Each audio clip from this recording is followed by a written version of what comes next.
I call this to order this meeting, a regular meeting of the Minnehaha County Planning Commission. Begin with a few introductory comments. As a courtesy, once again, make sure when cell phones are turned on. Any action taken on a conditional use permit will take effect 5 working days following this meeting, unless a written appeal of the Planning Commission decision is filed at the Planning Office by Monday, October 5th, 2015 at 5 o'clock. In the event of an appeal, the decision will be referred to the County Commission for a hearing on Tuesday, October 20th at or after 9:15 a.m. The final action taken on the text amendment will also be heard at the October 27th meeting. At this time, the Planning Commission will consider the consent agenda. The minutes from the August 24th meeting are included in the consent agenda. Are there any objections from the Planning Commission on any items listed on the consent agenda? Seeing none, next I will read each item on the consent agenda. If any member of the audience objects to the item, please raise your hand and the item will be moved to the regular agenda to allow you to address the commission later in the meeting. So we'll start, again, the minutes are approved.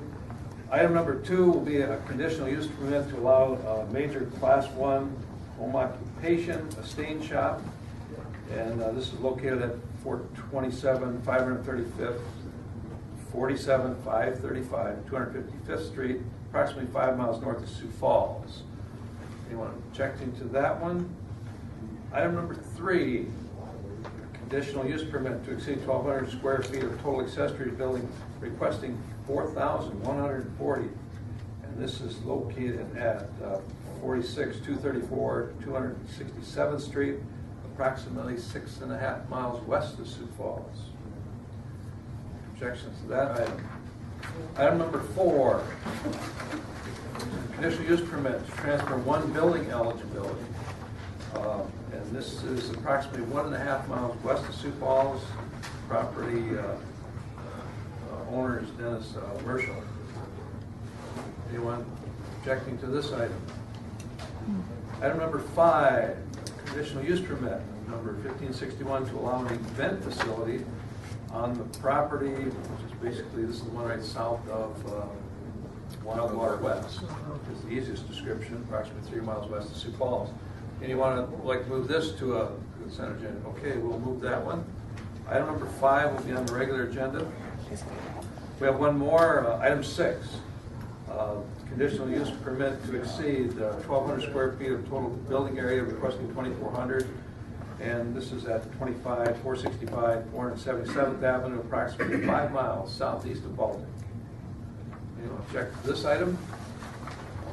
If not, I will move for a motion to approve the consent agenda with removing 5, moving that to the regular agenda. So move. Second. Second. Moved and second, and all in favor signify by saying aye. Aye. The motion carries, so we will go to item 5.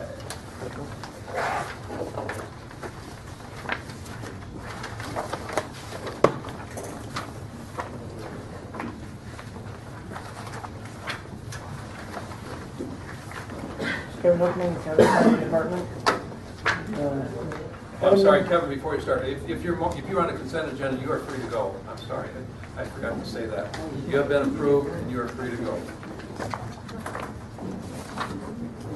Item number 5, conditional use permit number 1561 is to allow an event facility on the property legally described as Tract 3, except H1 of Krell's edition, in section 36-101-51. Is noted on the map. The property is located approximately 3 miles west of Sioux Falls and is adjacent to Wildwater West. It has recently been rezoned, or most of it. Approximately 18.2 acres of the property has been rezoned from A1 agricultural to C commercial, and it took effect September 20th of this year. The petitioner has submitted a site plan narrative, and a project narrative to go along with his application. The narrative describes the building to be a 50-foot by 80-foot event barn that has 2 stories. The project narrative also describes the functional aspects of the proposed facility, including that the staff will be available during all events, that beer and wine sales will be on site, and catering services will bring in food, and there will be a kitchen available for food storage and small food prep at the site. The hours of operation will be 8 a.m. to midnight, with a little bit on either end of that for staff setup and cleanup and before and after events. The petitioner has noted in his narrative that dust control will be utilized as part of the operation on all of his driveways and parking lots, including the right-of-way section between the driveway and the highway. The site plan includes detailed locations of the property. He noted on the site plan there is a parking lot that is noted to have 45 spaces. Overflow parking that is approximately the same size, have another 45 spaces.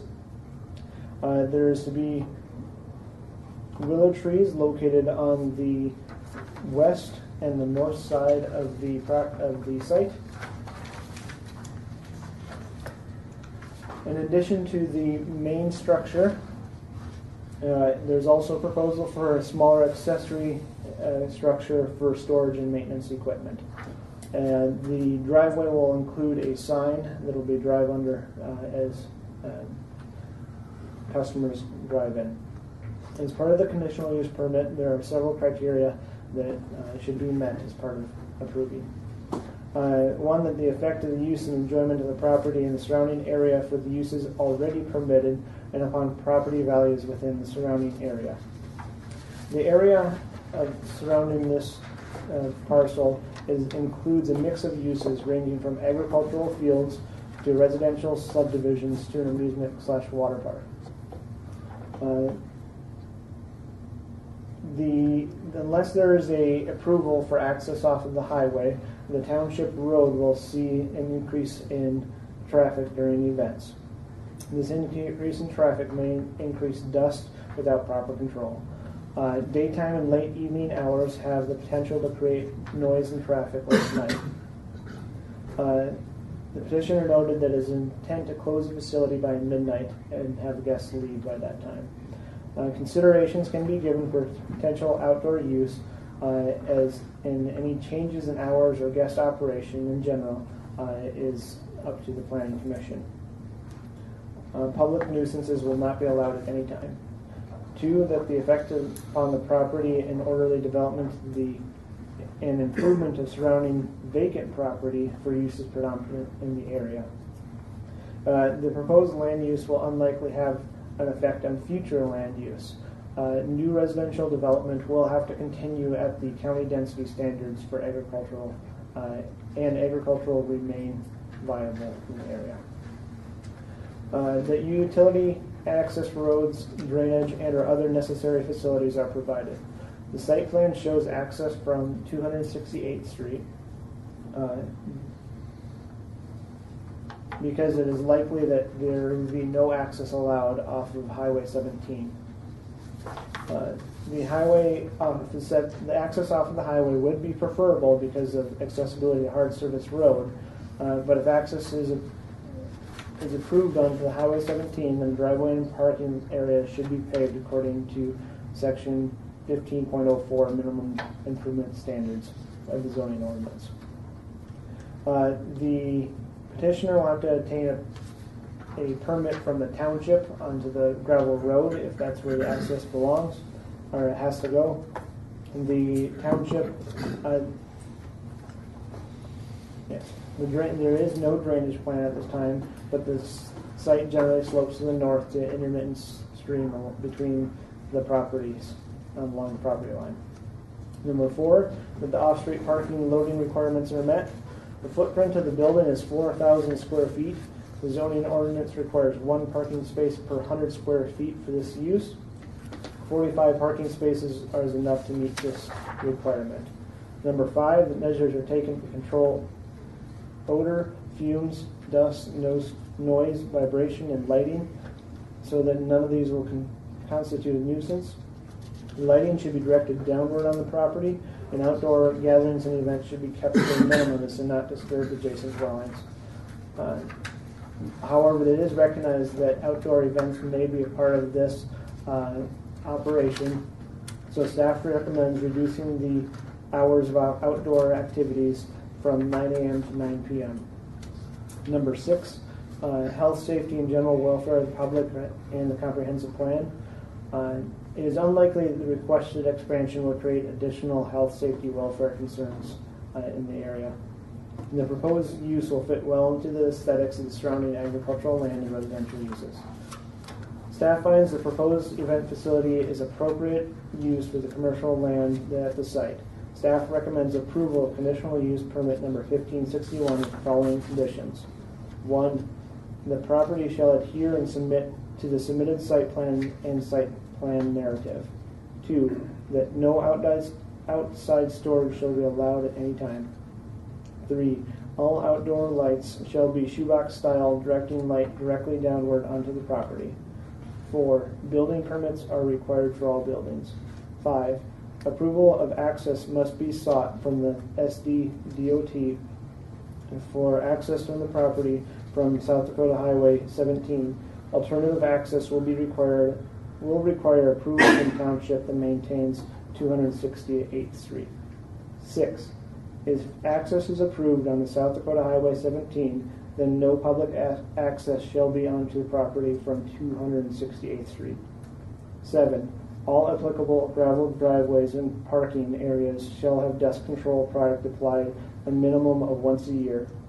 In addition, the portion of 268th Street between South Dakota Highway 17 and any approved public driveway access to the facility shall have dust control product applied a minimum of once a year.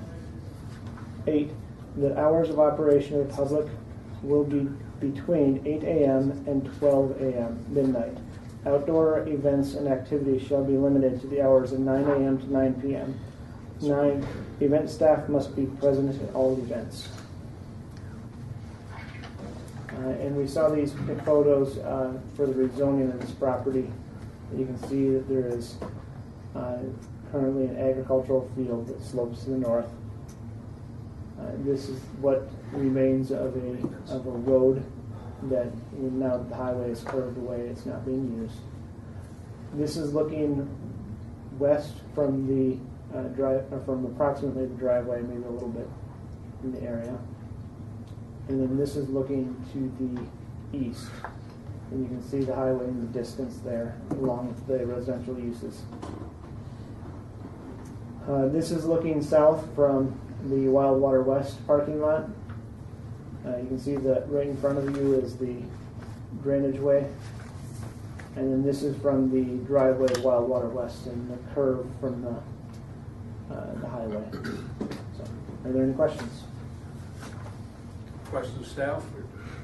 Yes, ma'am. I know when we were looking at that solar energy facility, there was some question that was raised about notice given to Lincoln County beyond just the the posting of a rezoning. Are you aware, were any of the residents within the distance in Lincoln County notified? Yes, staff did provide the addresses for Lincoln County residents as well. Okay. Yep. Thank you. Any other questions, staff? Thank you, Kevin, the petitioner here. Come forward, please. State your name and address. Hello. I know I've seen you guys before. I'm Amanda Nelson. This is my husband, Josh Nelson. 204 Park Drive, Lenox, South Dakota. Kevin did a great job, so I'm not going to go into detail like I did last time, but we're fully agreeable to the conditions that were outlined by the board. And we've already been working with building inspectors and an architect on the project to ensure that the building in the area is well designed and we comply with all building codes. The main concern that we've heard from the neighbors, and we have a lot of neighbors that are good and they're really excited about the project. The main concern is going to be the traffic, and we're willing to work with any of the neighbors on that. We're willing to do the dust control. And I think just remember that we're right by Wildwater West, and the traffic already off of Highway 17, there's quite a bit of traffic there too. We do think that the project is a great addition to Sioux Falls. I've already heard that people have actually approached me and said that if you don't do that, I'm going to do that. So, which is really good. I mean, I've actually had like 4 people come to me and say that this is something they've been wanting to do for a long time too. So I'll take any questions, but that's all I have for tonight. Questions from petitioners? Go ahead. Yeah, thank you. I guess it would be in section 5, Kevin from staff recommended that any outdoor activities would be limited from 9 a.m. to 9 p.m. I noticed that's not formally written in the condition recommendations.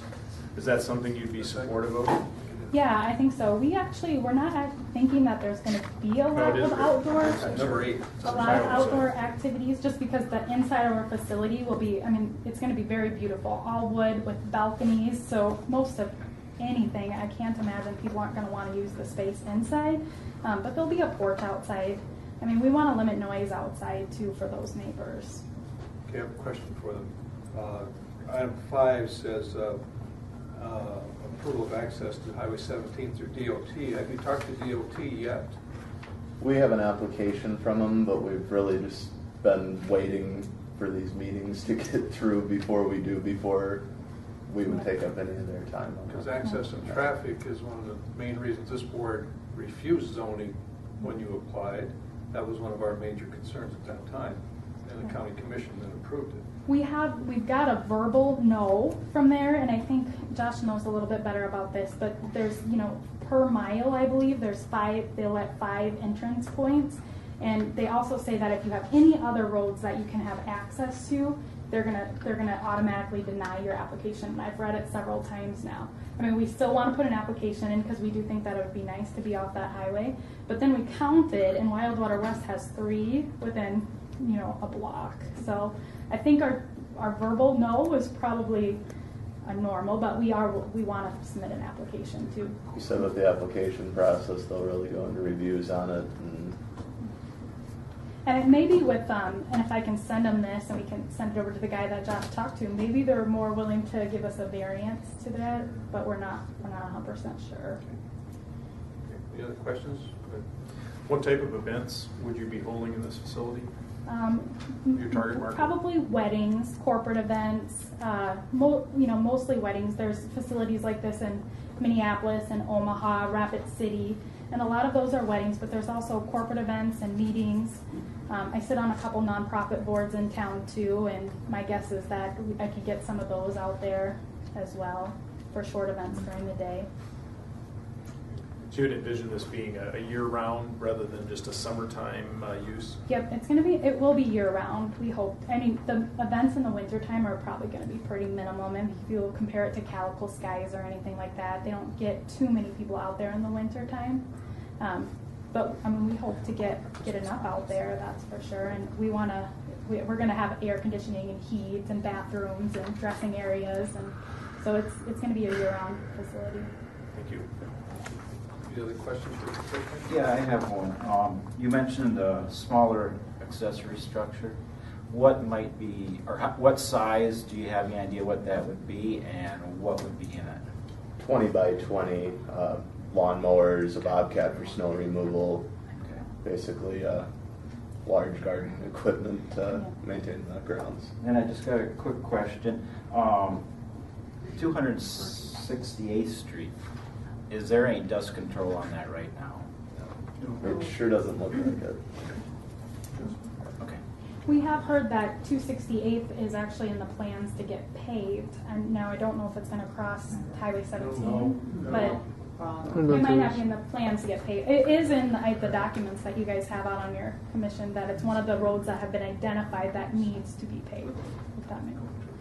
Because the road a mile south is paved, so it's pretty rare that Lincoln County's going to do that. Yeah. If they would pay for it themselves, it could be done, Yes, right? yes. Pave it. Provided the township approves that. Approved, right. Which we ran into before. Yes. Have you had the discussion with the township so they're well aware of what you're doing out there at all? I've talked with Ron Albers and Alan Rippentrop about the project, and they don't have any opposition to it. We'll work together on the dust control and any road maintenance that might occur through monetary donations for gravel or grading. Any other questions? If not, thank you. We may have you back for a question or two. Okay. But anyone in the audience want to address this? Do I have to go to this? Yes, yes, it's recorded for posterity purposes. Good evening. Broadcast. Is your name and address, please? My name is Kathy Larson, and my family lives at 4664 5 Prairie. So we're the last house on that privately maintained road, Prairie, that curves around to 268th Street. And we've come from another market outside of this state, and I think this looks lovely. I thought, wow, I would have my family go to an event there. As a new resident, having lived here for 6 months, I want to completely let you know that once the bars close, 268th is the artery out of town because there's no police on that gravel road. So my bedroom's right there. I can see the headlights coming out of town on the weekends.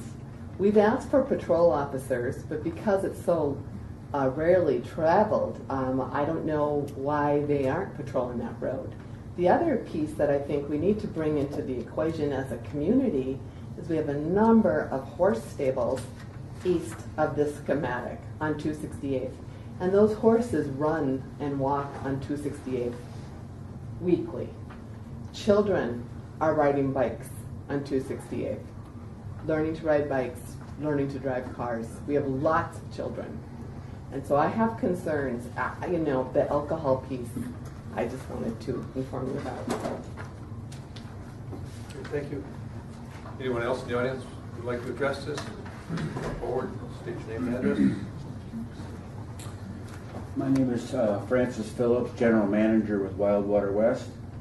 Some of the questions I have may have been addressed during the narration, but it probably got by me. But a few issues that I would like to bring up for consideration. We, Wildwater West, of course, we have an asphalt lot and a crushed gravel and crushed asphalt lots, and we're putting down, just in the summer months, probably 4 separate applications of mag chloride to keep our dust under control the best that we can. And that isn't always enough depending on the rain, the wind, all that. So that is a concern that I think needs to be at least talked about. Number 2 is you looked at those pictures where our properties butt up against one another on that, as you know, we're a drainage from Wall Lake all the way through into Sioux Falls. Well, that south dike is not fenced, and because in the 26 years that I have been at Wildwater West, I came back in 1980 or 1989 and built it. There was nobody that we've never had neighbors to our immediate south, and so given the fact that potentially now we will, just be aware that that dike is your only barrier now. And as you look south on our property going up to this proposed property, you know that ground slopes toward the dike, towards the park. So again, in the narration, I don't know if I heard how we're handling gray water, septic, that kind of thing. But as you know, depending on if they're using a no-DAC, I don't know what system has been proposed, not my business probably, but I want you to be aware that that ground does leach toward that dike, which in turn, depending on what kind of rains you get and wind, will leach into that main dike that goes up and down Highway 17. So I do think that's an area that needs to be, if it's not already been looked at, I do think that needs to be looked at there to find out what we're using, what their planning is, because we, of course, as you know, with the commission have jumped through a lot of hoops over the years to keep our septic and drainage, up to code. So I think that's an issue. Finally, I don't know about finally, but another issue is we need to look at waste disposal.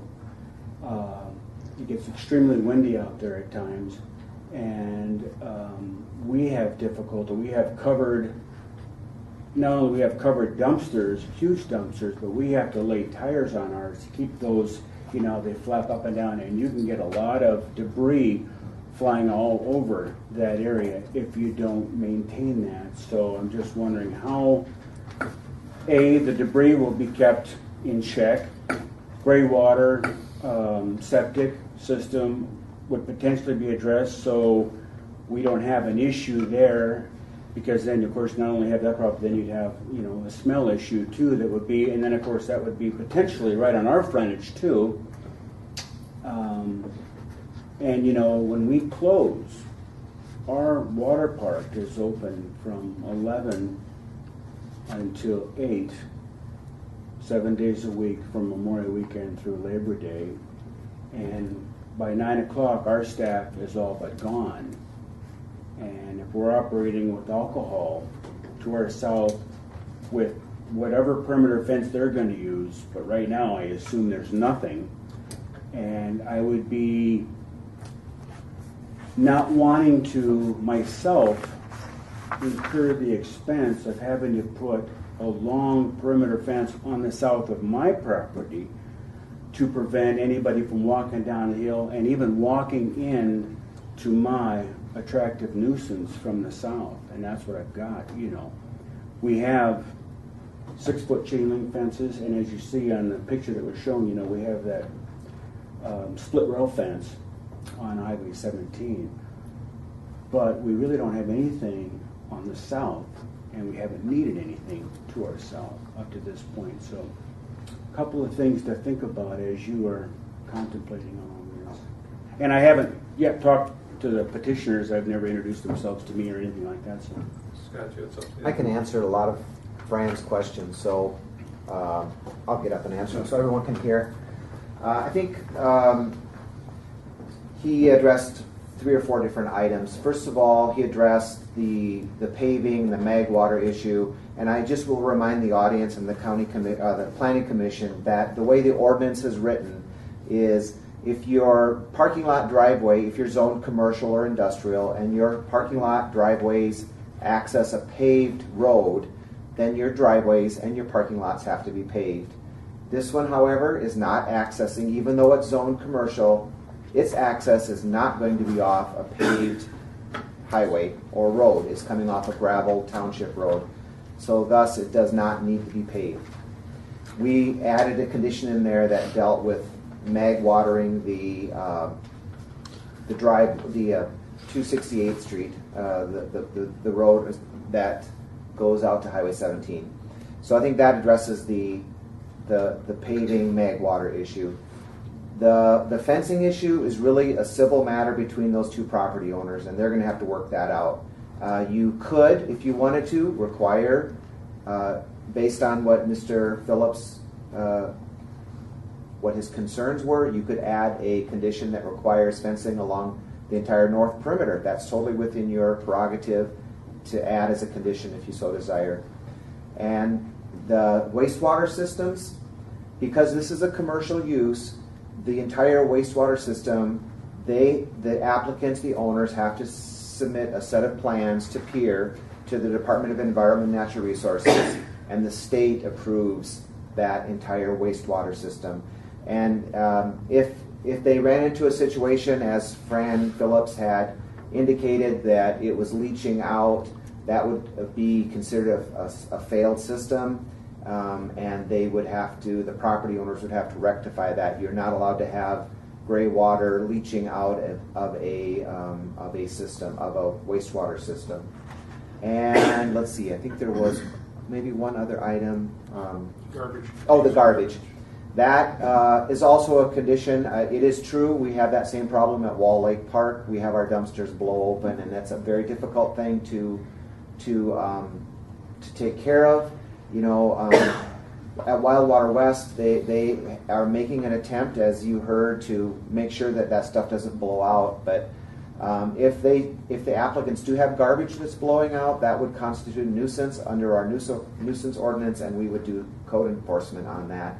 And I don't think that the applicants want that either, because it's gonna, be ugly for their beautiful use that they're proposing. So they may want to Scott, while you're up there, I think it's condition 7 that addresses the dust control applied a minimum once a year. So if it's needed more, who makes that decision? You have to wait till you get a nuisance complaint, and then we would just require it once a year, and you know. Because as he mentioned, sometimes it's more than once, especially if you get a lot of traffic. It may be, and I think that that's going to be something that the market's going to have to drive, and their customers and clientele. They may not want to be driving up and down a gravel road. I guess my thought was, shouldn't it say a minimum once a year or as needed? That's something you could add. That was We look back at, for example, the Crooks Gun Club. We require them to do similar, at least one application, but there's no as needed in that. The wording was just once a year. But I don't think that the Crooks Gun Club maybe will have the amount of traffic that could be compared to this property. I was just at a wedding at the Crooks Gun Club. So yeah. Was it a shotgun wedding? No, I think they lived together like 7 years. Okay, someone else from the audience. Anybody else? Please come forward. I'm Kirk Walters, 46602 268th Street. I just have to preface a little something before I start on this, is that we were here about a little over a month ago, and the staff and the Planning Commission decided to deny the rezoning to commercial. And I came back to the County Commission and they passed it. Shows me you don't have a lot of confidence in your people, and I think that's a little upsetting. But with that being said, the dust thing, that was one of my main concerns, since it's going to be right across, right Can you tell us where you live for sure? Can you show us on the map? What's that? I want to show you where you live for sure, so we know. Where do you live on the? Are you west or? Do you live down here? I'm just straight east of the property. I joined the property straight to the east. So over here. East? To the Oh, sorry. Right there. My other east. That's your place right there? So Yes. all the traffic would go by your place? Yeah, and the reason that the dust control thing, more than once, minimum once a year, I won't do it. I lived through Lifelike. Believe me, one day of Lifelike traffic, there was dust. And that's probably more than, I think they have a parking lot for 45 cars. We used to put 45 to 90 cars down there.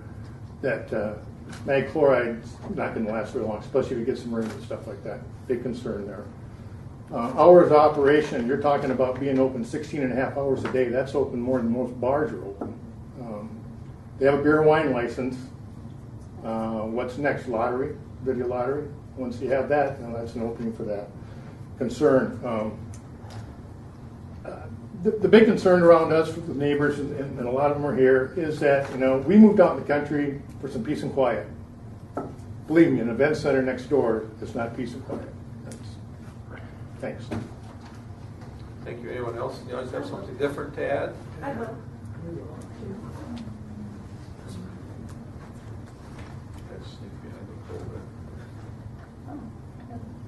State your name and address, please. Daryl and Stacy Bleeker, 46575 268th Street. And we live just south of that, so our land would actually join right up against there, where this house? That house right there. Okay. So their driveway, I'm guessing, is going to be probably to the west of my driveway. I've lived here. I'm guessing the driveway is going to be west of our driveway, maybe 30 feet, I'm guessing. So that's going to be shining right into my 8-year-old daughter's bedroom. And just a little background, if I could, about ourselves here. Stacy and I, we built a brand new custom house on what would be my great-grandpa's farmstead. So my family's been on this land for 110, 120 years. We got an 8-year-old, we got an 11-year-old. They are the 5th generation to be on this land. And this land means a lot to us. We got a great neighborhood and we've got great neighbors. And this brings a lot of stuff that I don't want my kids around. My kids are the ones that were riding their bikes on this road. My kids love sports. We play baseball in our driveway. We play basketball. We play football. We ride our bikes. My parents live right beside us to the west. They're not here tonight. My dad is 80 years old. He has lived on this ground his entire life. He's 80 years old and he has never moved. And I am afraid that we are going to have to move our family off of our property because of this. because this is going to be alcohol, and I know you're not supposed to, but people do drink and drive. And I'm worried about my kids' safety. I'm going to have to put up a fence. I'm going to have to put up a gate just to try to keep my kids safe, in my opinion. Because there's going to be people drinking. There's going to be people driving. There's going to be bringing crime. We have a neighborhood with hardly zero crime. I can't remember any time we've had any crime in our neighborhood. Nothing stolen, nothing. And in my opinion, if you've got an indoor-outdoor event center that's 2-story tall with balcony with alcohol served and music playing, it's going to be loud. I think it's going to be very loud. When we And had my- Lifeline, we had to leave our residence because I could sing with the lead singer in my bedroom, and my little girl came in crying, I can't sleep, I can't sleep. So- We're afraid we're going to have that 24/7. We knew Sioux Falls was going to grow. We had no idea in the world that it would be an indoor-outdoor all-occasion center. We're just very concerned about being able to sleep, to put our kids to bed at night so they can go to school in the morning. We can hear the music from Wildwater West. That's okay in the summertime, and it quits at 8 o'clock. What am I going to do at 10 o'clock when I have a child crying? We got school. Our kids are in bed at 9 o'clock. We go to school 9 months out of the year. And we're a residential family. You have to remember, we have Wildwater West, but that's accessed off the highway.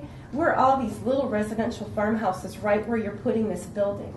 And it's really hard to see us lose that quiet community feeling, knowing we're going to have hundreds of cars going down there every day. Again, it could be 7 days a week. On Sunday, our family, we go to church, and we spend Sunday as our family day. They're going to be open 7 days a week. There goes our Sundays. My wife and I both work full-time at Avera Monday through Friday. And if we're going to have to deal with this 7 days a week, we got no break. We got nothing. No. Our proposal would for it to at least be not open these hours. I mean, it doesn't need to be open on Sunday. We deserve a break too. I mean, there are other businesses in the community that aren't open 7 days a week as well. And then the hours, I want to be able to put my kids to bed. I don't want any outdoor noise by 8 o'clock. These are little kids. I mean, we're a community of residential. This is it. Wildwater West is to bed at night by 8 o'clock. We don't hear anything. That's mainly our concerns. We're just kind of worried about our family and our kids, and I honestly think we might have to move because of this. Thanks for your All right, time. Thank you. Anyone else have something different? My name is Chris Lair. I live at 46578 268th Street. I live directly west of the property. So I'm the closest on the west side. Right there? Yes, right there. A couple of things that was brought up. Lifeline was in using 268th Street up until 2009. 2010 is when they went to Worthing.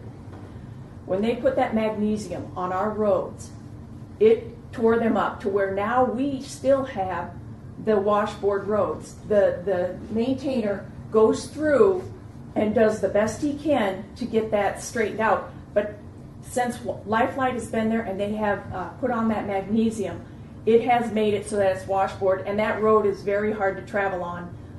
You'll see a lot of the people that travel that daily where they're going off on the side of the road as close as they can get to the ditch just so they aren't hitting those washboards.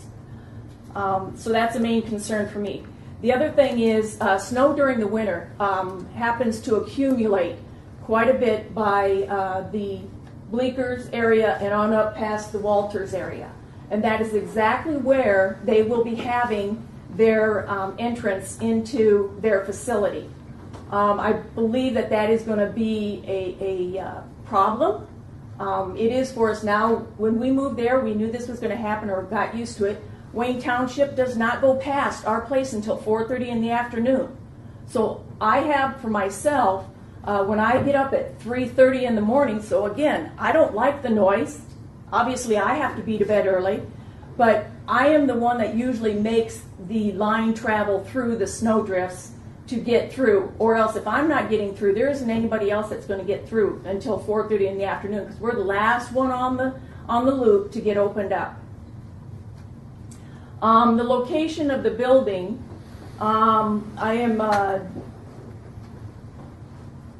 just kind of, it's kind of like halfway. It's probably closer to the Walters than it is to ours. But I'm a little bit concerned with it being right where it's at, even with willow trees to the west and to the north.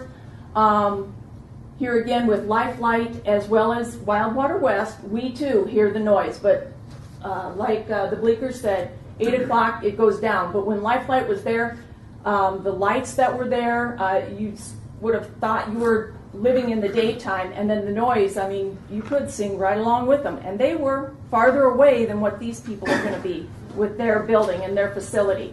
So that is a concern of mine. The other thing is I am wondering what kind of system they're going to have for the music. Is it going to be like a DJ bringing in the music? If they do, you know, my son just had a wedding not too long ago where they had something similar to this where we were out in the country. But it projected, you could go a mile away and still hear the noise. So that also is a concern for me, and if it is for weddings and that stuff, I don't go to school, obviously, during the summer, but I still work. So 3:30 in the morning, getting up, it's a concern for me that it would last till midnight. Even if it is in the building, it's still going to generate the noise outside the facility. Another concern that I have is the beer and wine license.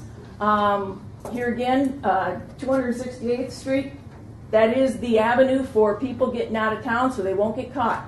Very rarely ever do you see a Minnehaha County sheriff's out there. The last time we had one out there was a year and a half ago, something of that nature, where we actually had somebody shoot up our mailbox with shotguns, and then the pellets ended up into our siding of our house and our windows. And I think that was a direct relation to the drinking, because there were cans all over, and there are cans all over our road every day. So that's a concern of mine. Again, 7 days a week is bother. There's a reason we moved out to our farm or our acreage back in '90. It was to be quiet, have the quietness of the country, and not the hustle and bustle that we go through Monday through Friday in town. As far as drainage and that stuff, I do have a little bit concern. There's been a couple of times where it has rained hard enough and the water from the north side or the Lincoln County side of the road has come over the road and kind of washed some of the road out. So there is a drainage that is in the Bleakers farm field that goes down and underneath and comes back up on the other side. And I don't know if I can point it out, but it comes up on the other side so that the water travels down to the creek by Wildwater West. And that is a concern of how that is going to be addressed, whether there's going to be some other kind of drainage put in there or what exactly, how that's going to be addressed. Other than that, I guess, you know, it's just the fact that I did move out in the country for a reason. I am a farm girl from day one. I came from Iowa. I was on a farmland there, and I would hate to see that taken away from us. I could have very easily bought on the other side in Country Acres and had all those people around me real close, but we chose this side. So. All right, thank you. Thank you. Okay, anyone else anything different or new to add? And then we'll get to a discussion phase. Hi, good evening. Brian Brody. I'm in Country Acre Subdivision, 26791 Country Acre Drive. Reiterate on what's been said about the noise. Again, I've been a resident for almost 30 years, and I really hate to hear the additional noise in the evenings when everybody scrambles out of these areas for at 12 o'clock at night. One thing that was brought up was the magnesium chloride on the short piece of road that they're proposing as their entrance. And nobody's talked about the magnesium chloride that's going to be required for the 3 miles into the city, because they're going to take the 268th Street into the city. They do put that application on our road now currently, but with the increased amount of traffic, they'll probably have to increase that, the applications per year. Who puts it on there currently, township? It's split. I think it's split between Lincoln County and Minnehaha, because that is the dividing line. Yes. And that's why it's been kind of pushed away as far as nobody wants to pave it. They don't want to share the cost. Safety, it's probably hard to see from this standpoint, but 268th Street is right dead center in an S-curve. In the years since the water park's been there, the helicopter comes out to take people off the highway on a regular basis. We do have a lot of accidents on that road. People living in the city pulling off onto a road that's got 65 mile an hour traffic. The water park has put up signs to remind people oncoming traffic is 65 miles an hour or highway speed. I think there's an increased problem when we have nightfall. This is going to be late at night. I know people sitting out in the sun at the water park and having a beer at the water park. They're thinking about supper, what to do on the way home, and they pull out. I've had some very near misses myself, and that's only on a few occasions, but if we've got hundreds of cars leaving in a area where viewing from the south and to the south and the north is very poor because it's in that curve. I think that needs to be addressed. It needs to be considered. It'd be prone to accidents. Noise. I don't want the noise either. I'm sorry. I'm living out in the country. Can I ask a question of the committee? I got a notarized letter for this meeting. I live straight across the highway. My land is just directly across from their red circled area. I'm in that 500-foot zone. Why didn't I get a letter for the zoning? Is there any reason? I mean, it's probably too late to voice my vote there, but Zoning requires that we notify adjacent landowners, where a conditional use requires that we notify everyone within 500 feet. okay, so it wasn't a requirement. Mm-hmm. Okay. All right, anything else to add? That's it for me. Okay, anyone else? Anything new? Mr. Chairman, can I just ask you, Mr. Brody, could I ask you just a quick question? Just a question for you, please. On the, when the township or whoever, the county applies the chemical on the road there, how often a year do they do it? I believe once. And the comment was brought up, it is rough. It's terrible to drive. You can't grade it, it clumps. And you go through areas where the grader has pulled up some and left other portions of the road. It gets kind of pockets in it. Yeah. And I do believe that that's a concern because it's going to be hard for anybody to, it's going to decrease the quality of the road. And that's 3 miles of road. Sure. Okay? All right, thank you. You're welcome. One last person I believe who wanted to. My name is Noah Hodak. I live at 46574 268th Street. So there's one property in between my property and the proposed location. We've heard from all of my neighbors about safety, concerns of traffic. One of the things I would request or I would ask is, has anybody looked at what current traffic is on that gravel road that the township struggles to maintain and what the new traffic would be? 268th Street runs dead center if you go east right into 57. So that is an artery for individuals leaving town at late nights. It'll also be an artery for anybody leaving an event center to get back into town that does not want to jog down to 269th or does not want to go up to 267th, which is 41st Street. So one of the things that I would ask is that we look at what traffic currently is, what traffic would be, what will be the cost in the township, and what type of impact it would truly have on the rest of us. Thank you. Okay, nothing else. We shall close the floor, although we may have to have a question or two. Why don't we have the couple come back and answer some of the concerns here quickly that were brought up, especially about with the traffic and that type of thing? Yes, I think there are a couple concerns, and we're trying our best with the traffic too. We've sat outside all occasions, and it's not, at a wedding at night, a lot of people are leaving by 10 o'clock. I mean, at all occasions, most people were gone at 10 o'clock, and then, the few stayed around the wedding party. You guys have all been to weddings here. It clears out quick, especially here. I'm not saying every wedding, but the weddings that we want to have, And the price tag that we're going to put on this facility is going to be higher in the $3,000 a night. So, I mean, we're getting higher clientele to come in this, and we've priced that out to different cities and things. So, I mean, we're trying. We're also going to, try our best to get shuttles and, work with the neighbors too.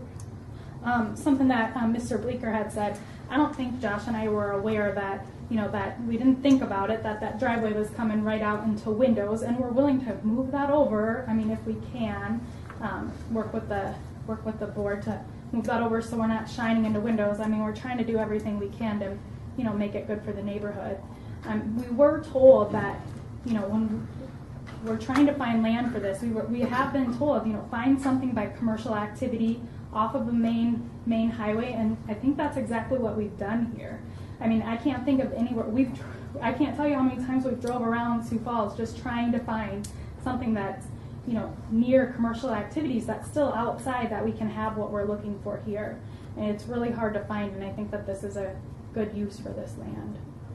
Another thing I'd like to add with the dust control and the noise pollution, with everybody comparing this to Lifelight, we have 75 cars on a busy day, where Lifelight has how many thousands of cars on a busy day? I've never been to it, but. And our music, I mean, we're also willing to keep music inside. Volumes. I mean, we want to anyways, so if that's a condition that you do, we're 100% fine with keeping music inside.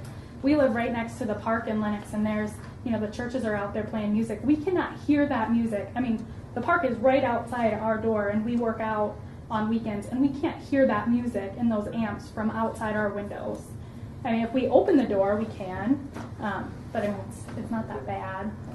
And something else to consider too, and this is more for the neighbors, is that we've done some competitive analysis too with different facilities like this, and we're talking about 80% of Saturdays in the summer, probably 50% of Saturdays in the winter, 10% of weekdays, and it's probably very rare, if ever, that these events are going to be open past 10 o'clock on a weekday. Maybe a Friday night it will be open. I mean, Friday nights, I think we're forecasting somewhere around 50% of Friday nights in the summer. So, I mean, we're not huge percentages. There are going to be times where there's not a single, car. There's a lot of, probably 1 or 2 days out of the week, we're going to have traffic on that road. So that's pretty minimum impact. We're not going to be operating a bar where it's on sale liquor every day and there will be constant traffic going in and out. It's going to have to be on a rented basis for the facility. Right, thank you. Okay, we'll close the floor at this time. We'll to the Planning Commission for discussion or action.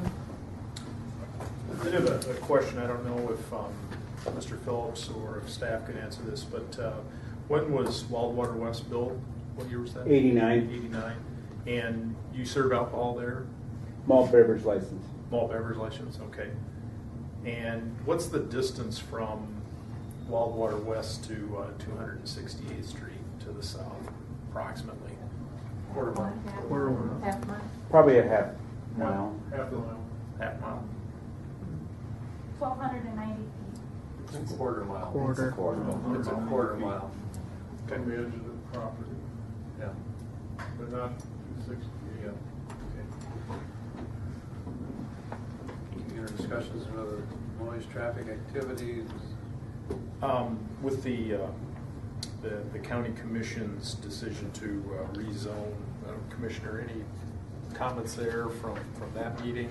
I assume most of us weren't present. I think there are some good comments brought up this evening, and I know, like on the notice about the commission's action on it not going out earlier tonight. I think we announced when appeals from tonight's events would be heard, and I think there were a few opponents that came to our meeting, but none of them spoke, honestly.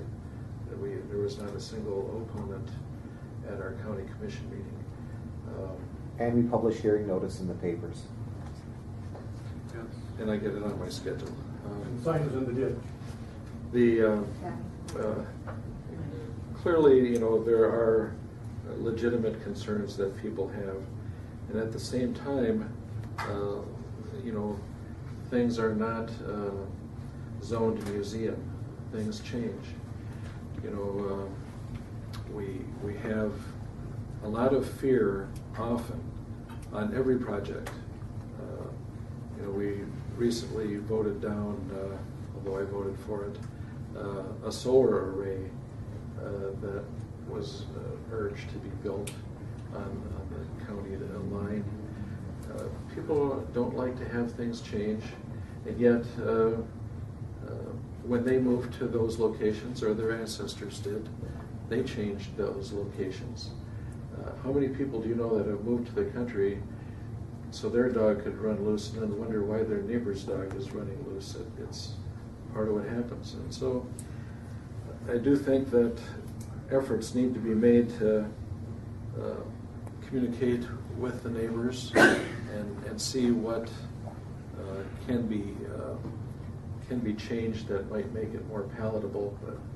But as far as you know, right now, Wildwater West is mostly still zoned as agricultural, and except for 5 acres, I think, and that's a little bit of an oddity in a sense. And again, it's not Yellowstone National Park here. We're talking about a county, a growing population. I would say also that the sheriff only normally at night has only 4 deputies, and you know, 811 square miles, whatever it is. They can't be everywhere, but if you call them, they will come, and we can do a traffic study with our highway department easily. They do them all the time. Any other comments or discussions or action? I'm sure I forgot a bunch of things here, so I apologize. As far as any of the conditions? Mr. Chairman, what would you recommend for other conditions? Well, I think the thing should, a minimum once a year as needed, I should say as needed. But then who's the judge of that, of course? But like I say, I wasn't in favor of this before without access to Highway 17, even though the state should really change the speed limit right there. To convince them to do that, just like it took them forever to change that on the west side of town, come by Cherry Creek there. You know, at least they left it at 55, but that's still different than 65, which is 70 in most people's view. So, but I think the traffic is the biggest concern with this deal. It just is, and the safety. And you always find out about the major passageways, just like one of the petitioners up at Baltic was saying his road is the go-to-work road for people who don't have driver's license and suspended and all that stuff. We have those trailways around the county and a portion of their township roads. Well, it's the same road, honestly, over on the east side where you come home from the Iowa casino without going on any of the main roads. Doug, you probably know about that. But I think you brought up a good point, and I think that the idea of changing the lighting or the driveway to make it easier for the neighbors, potentially there are other noise baffling devices that can be employed, whether it's a privacy fence or what. I'm not sure. I don't think we can figure this out all exactly right now, though. Well, I know one thing on the outside thing, you could say the outside activity should discontinue when Wildwater West discontinues. You're fine. It's a pretty simple change. I don't think as far as the music, as long as it's inside, yeah, you can still, like the lady said, you kind of hear some thumping on the walls, and usually that's when it's the loudest is between 11 and midnight after the old folks go home. But, and the coyotes start howling. That's right. So, okay, but we need a decision, discussion. These are always difficult.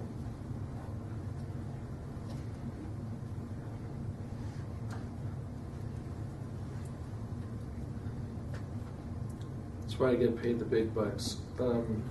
So I'll make a motion to change that one condition to apply once a year to apply once a year or as needed.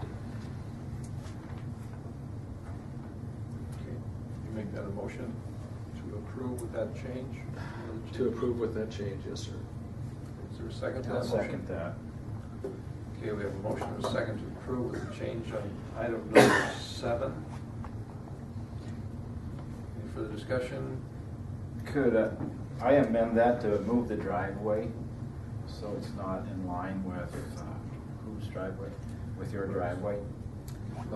If I may, Mr. Chairman, I think that with a lot of my Robert's Rules of Order here, I don't know exactly how it goes. you know, with good faith negotiation between the parties, I don't know that we need to micromanage it. I don't know. You know, they're nodding their head, the applicants are, and I think, you know, any of these things. Yeah, there is a fellow, Mr. Brody has his hand up. Okay, where? Are you amending the magnesium chloride? No. We're just saying as needed. And that's, the floor is closed, please. Oh, I'm sorry. The thing is, it'll be as needed, minimum once a year or as needed. So we have a second on the motion. I'd urge us to just let it overdo it. I can see where that would be a problem. It's direct in line, so it'd be just going straight. Okay. Okay, all in favor signify by saying aye. Aye. Opposed? No. No. That means I will vote no. Okay. And this can be appealed to the county commission, which will be, the date is Tuesday, October 20th, correct? Mark it down. So motion fails.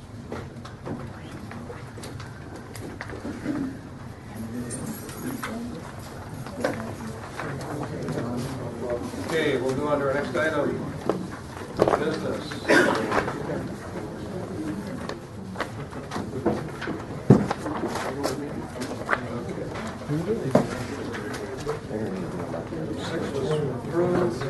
We're down to item 7. Okay, item 7, I have to recuse myself on this one, so we need the planning members to appoint themselves a temporary chairman. So we can do that quickly here. And I don't think it can be Jeff. Yeah, well, it can't be Jeff, I know that. He's So got three enough of on his you. plate. So go ahead and nominate someone. I recommend Bill. Okay. Thanks. Sorry. Okay, Bill, the Why floor don't is you yours. grab the microphone over there so that I can more clearly. You can do it right where you're sitting. That's right. But he doesn't have a mic here. Oh, go ahead. You could go to one of the ones that. He can sit right there. I'm going to go sit in the audience if I recuse myself. That way you'll walk.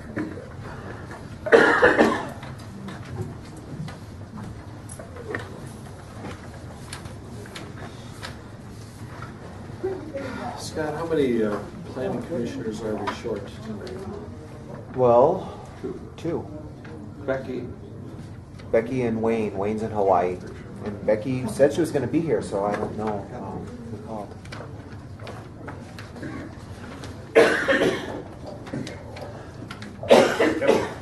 All right, Kevin Hookman, County Planning Department. Item number 7 is conditional use permit number 1537 to allow Class C beef cattle CAFO on the property located 2.5 miles southwest of Hartford. The petitioner, this item has been before you before, and the petitioner is requesting 749 animal units, 3 of a CAFO to be located 2.5 miles southwest of Hartford. This request has been presented in front of the Planning Commission on June 22nd and July 27th. Both times the Planning Commission has deferred the proposal with the presumption that the applicant will provide additional information to either complete or clarify the application. Staff sent the petitioner a letter requesting additional information after the last meeting, and a site map has been submitted to staff. No additional information other than the site map was provided.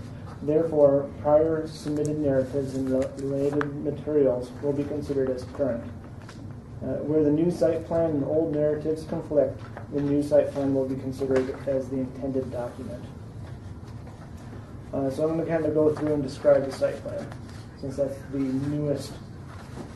Is it not in there?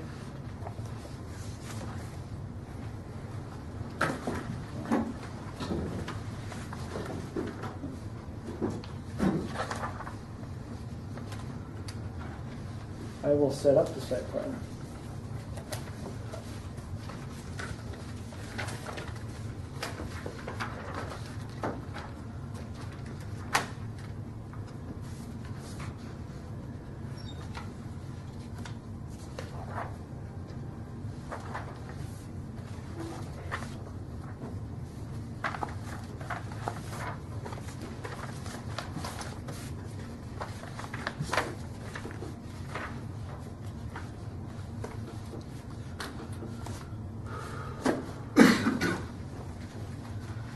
So this is the new site plan that has been presented, and I will cover this in detail and as the other material has been presented in the past. Okay. The site plan, there are several items that are required as part of the ordinance to be presented in the site plan. The revised site plan does provide more clarity and includes all these items, and staff will go through these items. The address of the property and the legal description is located on the site plan. There is no address for the property yet, so that is not on the site plan. However, the petitioner has written his current address on the plan.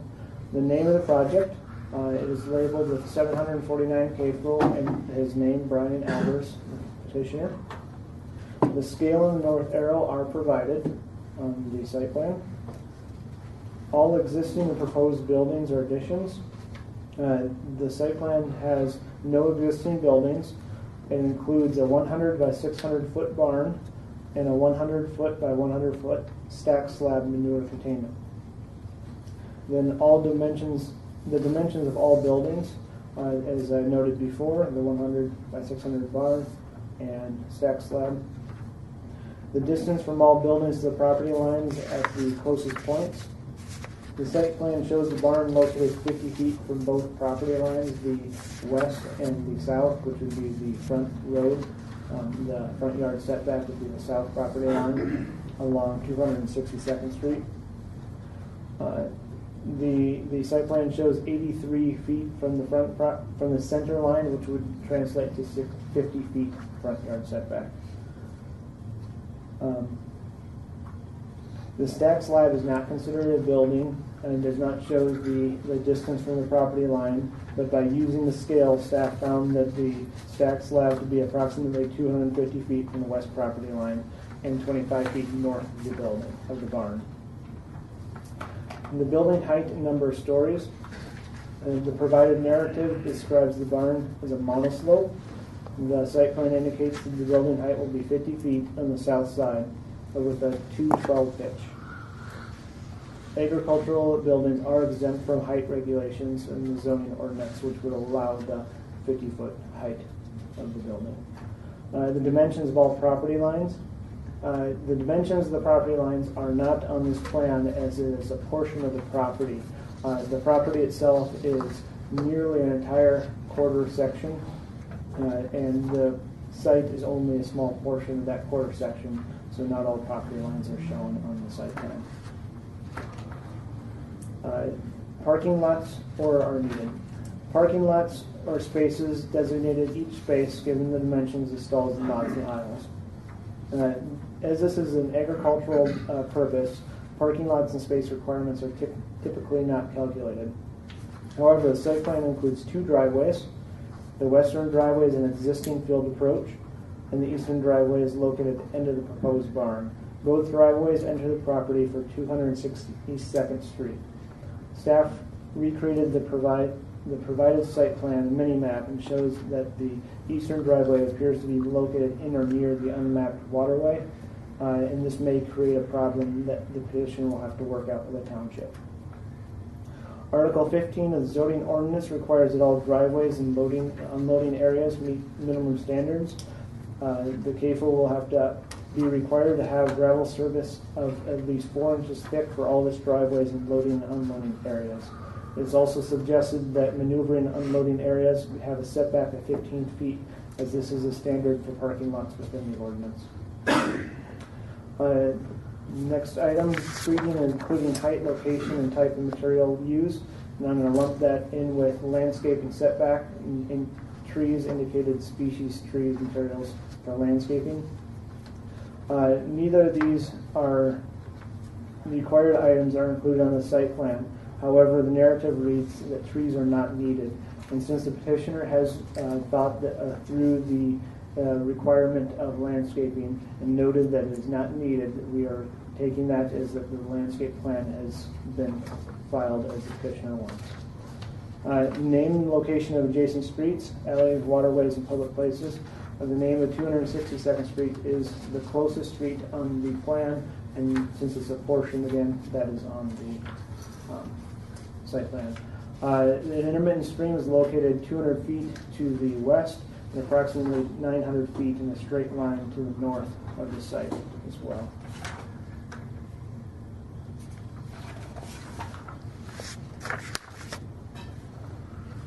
Then, next item, a landscaping plan designed to assist the dispersal of odors. A site narrative from the last planning commission stated that no trees, odor dispersion under control. This provided site plan depicts no trees as stated. The petitioner has previously supported this statement with the South Dakota odor footprint tool, showing that that no odor or very little odor will reach the neighboring land uses, neighboring houses. A grading plan designed to keep pens and solid waste containment areas dry. The site plan includes a grading plan that shows a flow of water will nearly all flow from the west to the east. The flow would follow a 1% slope that stretches the entire length of the barn. Staff recreated the map and includes a contour that shows an unmapped waterway that then will carry the water north to the outlet creek of Grass Lake. This is an important aspect of the site plan as it depicts that water will primarily flow away from the nearby property into the intermittent stream. And I have a map for that.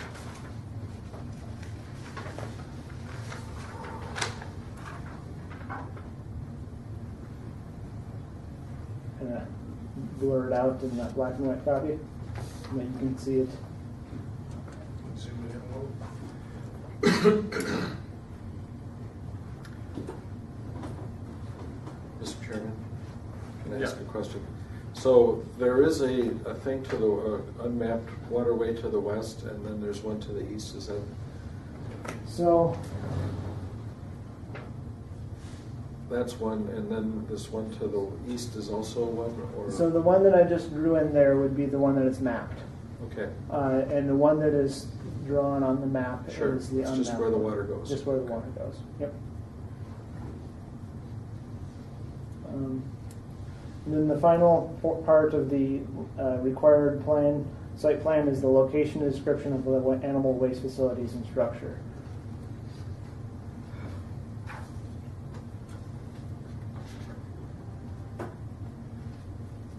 And that is included as a stack slab and has been described to be uncovered and graded so that water neither flows into or out of the stack slab. In relation to the site plan, the CAFO operation does require a 1,540-foot buffer that it does meet from the nearest residence. So no waivers are needed.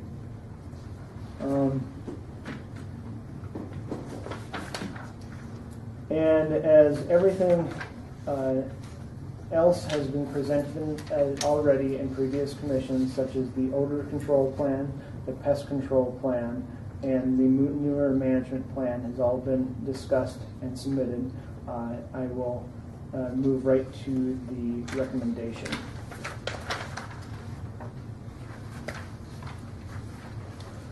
Staff finds that the proposed CAFO is an acceptable land use under the comprehensive plan. Staff recommends approval of Conditional Use Permit 1537 with the following conditions. 1. That the facility be limited to 749 animal units in size. 2. Only beef cattle shall be confined to the CAFO. 3. No animals shall be kept in concentration or quantity as of defined CAFO on the petitioner's farmstead located at 26193 460th Avenue. All animals shall be removed from the farmstead within 90 days of completion of the construction of the barn and waste containment facility of the new CAFO. 4. The CAFO shall comply with all applicable regulations of the county zoning ordinance. 5. The facility shall conform to the submitted site plan that is dated September 11th, 2015. Any minor changes may be approved by the planning director at the Minnehaha County Planning Department. Major changes will require an amendment to this permit and a public hearing. 6. The manure containment facility must be in conformance with South Dakota Department of Environmental and Natural Resources design standards for newly constructed waste containment facility. A registered professional engineer shall certify the plan specifications and construction of the facility. 7. Approval must be obtained by the township for the construction of the new road access. 8. All driveways, parking, and loading areas within the CAFO site must comply with minimum standards that are listed in section 15.04 of the zoning ordinance for Minnehaha County. 9. All driveways, parking, and loading areas must have a setback of a minimum of 15 feet from the front yard property line. 10. An address sign must be purchased at the planning department in place of the driveway of the facility. 11. No water shall be allowed to sit on the site in stagnant state for longer than 10 days without using mosquito control. This includes, but is not limited to, puddles, buckets, manure containment facility, and tires. 12. A rendering service must be used to pick up and remove dead animals from the property. Dead animals must not be stored, even temporarily, within 50 feet of any property line. 13. The unmapped waterway immediately to the west of the CAFO shall have a minimum of 100 feet of grass filter planted and maintained somewhere between the southern point of the CAFO and the intersection of the unmapped waterway and the stream that serves as the outlet of Grass Lake. The grass filter shall be planted and maintained at a minimum of 30 feet wide. 14. The proposed barn shall have engineered certified drawings that shall be submitted for the review by the building inspector prior to the issuance of the building permit. 15. A building permit is required for all structures prior to construction. And 16. That the planning and zoning department reserves their right to enter and inspect the full compliance with the conditional use permit conditions of approval in Minnehaha County zoning ordinance. Are there any questions? Thank you, Kevin. Members of the commission, any questions for staff? Not yet. I've got one, and this is kind of nitpicky. It's splitting hairs. But I'm on a bunch of other committees too, and when we say only beef cattle, the end results of any livestock, dairy cow, it's beef. You understand where I'm going? So I'm just wondering if that should be raised to dairy beef, or we'll have to ask the elders that question. But it's just splitting hairs, because somebody could come in, well, that's a Holstein heifer. Well, maybe she doesn't breed, so she's beef. So that's where I'm kind of splitting hairs here. It's kind of a touchy subject, but all animals, eventually, they'll be beef. Okay. Except for the ones that are chicken. The ordinance also, I guess the intent of the beef cattle would be stating that it's cattle that has the one animal unit, because dairy cattle are listed at 1.4 animal units per. A lactating cow. Yes. Yeah. Yep. Other questions?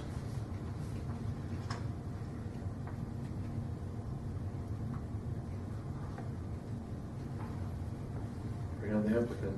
All right. Thank you, Kevin. Petitioner, come up, state your name, address. Kyle Obers, 26193 460th Avenue. And I just have 2 points. One was yours. 749 animal units. I think that's how we should, go about that. Our current place, we got, horses on it too, so if there's a horse or two in there, I mean, it's animal units, that's, I guess, how I would go about basing that. Because everything has its number. It's not that there's different standards for different animals. It's just they got, this one counts as 1.4 and this one counts as 0.3. So that was one point I had. And then the other one is no vacating the current premises. I think we should word that so that according to NRCS specifications, because this is their project, because there are aspects of the current operation that are still acceptable to continue operating there because there are parts of it that have confined manure management and whatnot. And like the one barn we plan to use for calving and whatnot. So I would just suggest wording that to, the NRCS is requiring us to vacate most of our lots in order to get this funding, but they're not necessarily saying we can't have anything there. So okay. I guess that would just be the only other point I have. So okay. Any questions for Kyle?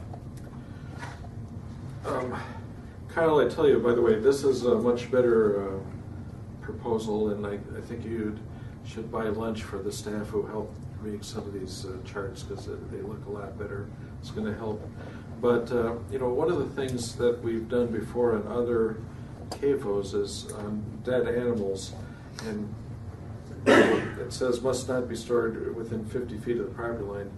We had a swine operation where we required them to put a pad out with a short fence around it to keep them out of sight. I'm counting on you to keep them out of sight because I don't want them out by the mailbox or whatever. Yeah, and they can for be the rendering truck. There'll be driveway to the backside of the building. We can place them behind the building to the north, out of view of the. Just keep that in mind. I don't want them to be making people worried or whatever. Brian? I'm Dad. I got a question. Can we do the fence on front? Because if you got dead animals, most of them are sick. I just assume they didn't come all the way around my outfit. I assume they stayed out by the road. In the one that we had, they put in a cement pad. With that's what I'm. 6 foot fence around it. So. Well, we suggested 6 foot, but they said that none of the dead pigs had ever jumped the 3 foot. A bloated cow can get 4 I know foot. 6 so foot I'll is go. better for cows, for cattle. I appreciate that very much. Other questions for Kyle? I've got a couple. Who's going to build the building? Oh, we'll be building the building. You guys are building it yourselves? Yep. Okay. And do you have an engineer contracted yet to take a look at the building specs according to provision number 6? For the manure, we have to. We've been talking with Eisenbraun, so that's. On the manure side, how about the structural engineer for the building? Well, the building structure engineered by the company. Okay. They send out all their standards for that, so that's. So that will meet. You aren't going to have any difficulty meeting number 6. No. Okay. Yeah, we have to let them know snow load and everything for the area, and then they engineer the building accordingly, and we get the plans in. Okay. You mentioned manure management plan. I don't know if this question maybe you know the answer to, or perhaps Mike does with his experience, but right now I believe the CAFO threshold is 1,000 animal units, correct? Before you become need a permit under the DENR at the state level. Is that accurate? Okay. So when your manure management plan, what are you using for guidance on developing that? Andy Carson from Central Crop Consulting, they work with quite a few already, and he actually put together our manure management plan, and it's encompassing both this CAFO and the dairy, because obviously we'll be sharing acres for crops and whatnot, so it was encompassing both CAFOs. Okay. And it's a bedding pack, I think I asked that the last Yep. time, right? It's a bedding pack, okay. And when did you plan on starting construction? That'll be next spring now. Next spring. The NRCS, technically, I know last time there was mention of, maybe they can work more with this on the engineering and everything else. We talked to Brian Top the other day. It's conditional use permit, talk to the engineer, and then he starts doing his job. So, funding, as soon as we get funded, at this point, it's going to be next spring before we get going on construction. And you're using quick money, you said before? Yeah, RCCP or RCPP program is the program we're going with. Okay. And the manure storage slab, is that flat? Is it sloped in? It's going to be sloped in so water from outside can't run into it, and it retains the rainwater that actually falls in the facility. Right. And the trees were one thing that came up. I know you said in the initial meeting that you didn't intend to plant any trees. Any further thoughts on that? Well, there's trees for the windbreak protection to the north, and then there would be trees more from a screening aspect, and that would almost have to be on the south, and so close to the road that wouldn't work. So, our original plan when we originally started this, we had trees on it, and Kevin started nitpicking on it, and ultimately, we wanted to plant 2 rows of os trees. I heard that Odie's got their setbacks reduced by planting 1 row of os trees around their lagoon system. And we started out with 2, and they started nitpicking on that, and ultimately, we don't feel like we need to have another thing in there that's nitpicking. We are going to probably plant some trees, but don't necessarily know where they're going to be at this point. And right. Not Odie's, Lynn Bodwine. Oh, sorry. Thank sorry. you, because I didn't know. Not Limbo wine, my bad. My mistake, sorry. And then just planting trees, the specifications that are being brought forth aren't necessarily taking into consideration ventilation on our building.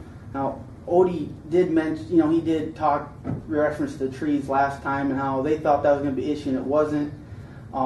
On the dairy facility, it's a little bit different than this one because this one's naturally ventilated. We're not forcing air, on that facility. Now, I don't know how your guys' facility is necessarily set up, but that's, if the trees are put in, I want them set accordingly so it's not affecting my facility, and that wasn't something that was being necessarily taken into consideration. So would it be your intent to plant trees to the north, or at some point in time? If we plant, it'd be to the north. Obviously not to the south, and east is a draw, so they won't be going to the east. But it'd be off to the northwest, move it out a little bit to give ourselves a little room around that lagoon. Everybody's made the mention that we're cornering ourselves. Well, part of the reason keeping the trees out is that we can move, expand if that ever happens. If we don't have trees right up on top of us. And then I did have a question on item number 13, and perhaps I misunderstood it, so either you or maybe Kevin could talk about it. It says the unmapped waterway immediately to the west needs the grass filter. Do you mean the west or to the east?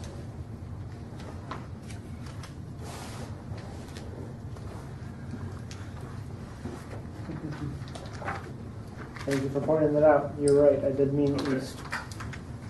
And I had that map up earlier.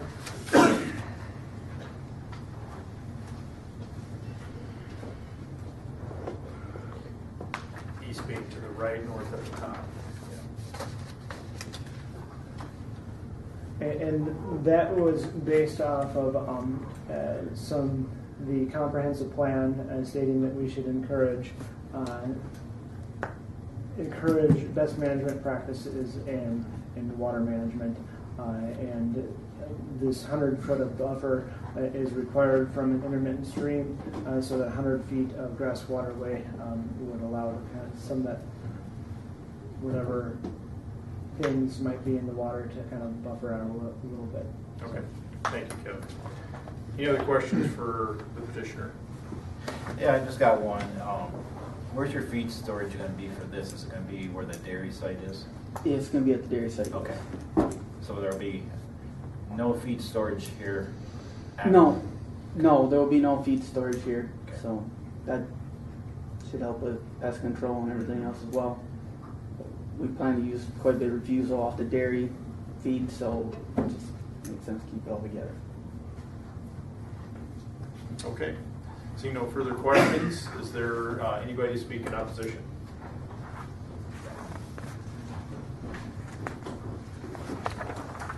If you would state your name and address for the record.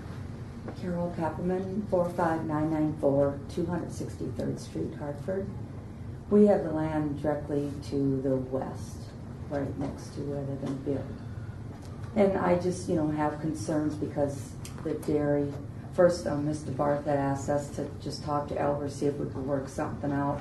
You know, because I asked them if they could maybe just build it over by their dairy and not affect all our land on both sides, but they told me no.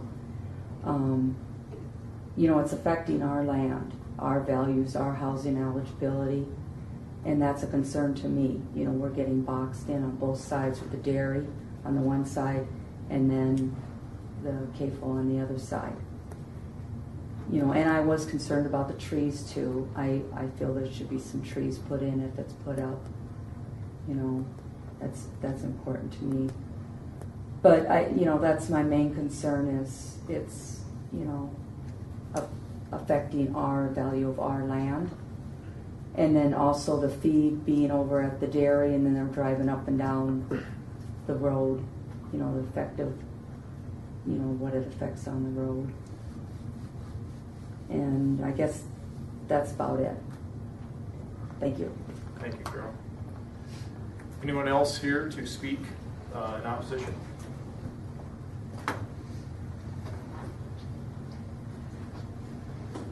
State your name, Dennis. Dennis Kapperman, 45994 263rd Street. Property owner adjacent to the west.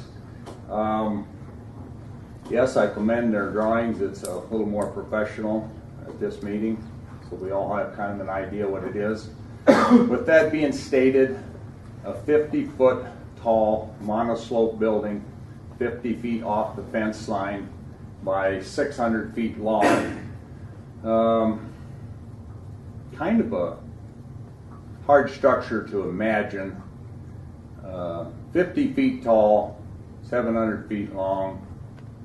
Not exactly something I think anybody would want to have that close to the road. Now, I'm not a member of the Hartford Township by any means, but I can certainly see some hindrance that that's going to cause to that road. The other thing is the approaches going in and out of that building. One of them directly to the west, that building being offset 50 feet from the fence line. Is there adequate room for the equipment that will be coming in and out of there? You're talking 700 cattle unit. I assume they will be semi-truck and trailers, large cattle pot trailers. Is there adequate room so they can get in and out of there so they don't have to park on the road and interfere with any traffic that may be there? The one to the east, according to their drawing, there's an unmapped waterway there. The building is going right into that unmapped waterway. That's where their approach is at. How is that going to affect the natural water flow and or access of even being able to use that driveway? Not in favor of a big building. You know, feeding a confinement building like that is fine. I just don't think a confinement building of that magnitude, that close to a public road or a township road is sufficient. I just think it's going to be a nuisance, and yeah, feeling a little boxed in now. We've got you know, a big dairy going up on the west side, confinement building on the east side. Any plans that I may have had or my wife may have had, kind of, well, pretty much shot to hell right now. So not in favor of it. I hope you guys are got enough of an imagination to picture what that big building is going to look like along that road. You take it from there. That's your job. Thank you. Any questions for the opponents? The petitioner would like to address a couple of the questions that were raised. I think the tree issue came up again, Kyle, something that probably would could talk to, and then the proximity of the monoslope building to the township road, snow removal, that sort of thing. Yep, in with regards to boxing them in, I believe we have 16 eligibilities there. We're next to 2 of them. And there's still 14 possibilities outside of those 2 spots, I guess. In regards to being by the road, it's not, we'll be in, if it needs to be cleared, we're going to be the ones clearing it. The township has no gripes or issues. How far that west or east driveway is will be a discussion with the township once again, where it needs to be placed to not affect that waterway. And the reason why it's where it is because the farther we go east, the more into that waterway we get. So hopefully we're going to be able to keep that to the west side of it. So there was a question raised around the ability to get the cattle trucks in and out, the feed trucks in and out without having to park or loiter on the township road. We won't be having the park on the township road. We can get around to the north side and load cattle out. We got there's 65 acres in that field there, so we got room to move around on the back side of the facilities, loading out. And semi-wise, it's probably not going to be a lot of semis. We're bringing in calves kind of constantly. It's probably going to be more like a trailer load a week than a pot load at a time, because we're not going out and buying a pot load of 500 pounders and throw them in there and finish them. We're always putting calves in there, so our group size is going to be smaller. So I highly doubt we'll have a pot load in there. So. Okay. Any questions for the petitioner? So you're going to have a 35-foot wide driveway coming in off the county or township road, and then there'll be room for your trucks to maneuver going around, and you won't be going through that 50-foot gap over there except with the lawnmower, or? We might be passing through that 50-foot gap, but putting a place in a driveway in there. But and we're confident that we're not going to have any stuff spilling forward into the ditch right along the road. It's no, going to tilt see, our feeding's all under roof. We're in the building feeding. We're not feeding along the front edge either. And it's going to lean towards the north, right? I mean, not lean, but drainage slope. Slopes to the north. Okay.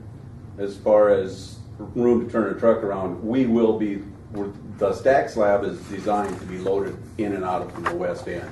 So that 50-foot driveway, if we're hauling to different property, we'll go down that 50 feet out on the township road. That'll be our access to go to other property to meet our manure management plan. Oh, I see. There is a driveway over there on your plan. And we also, that will be a solid yard, so if we need to turn vehicles around, we will have that loading area for the manure slab, also for loading cattle.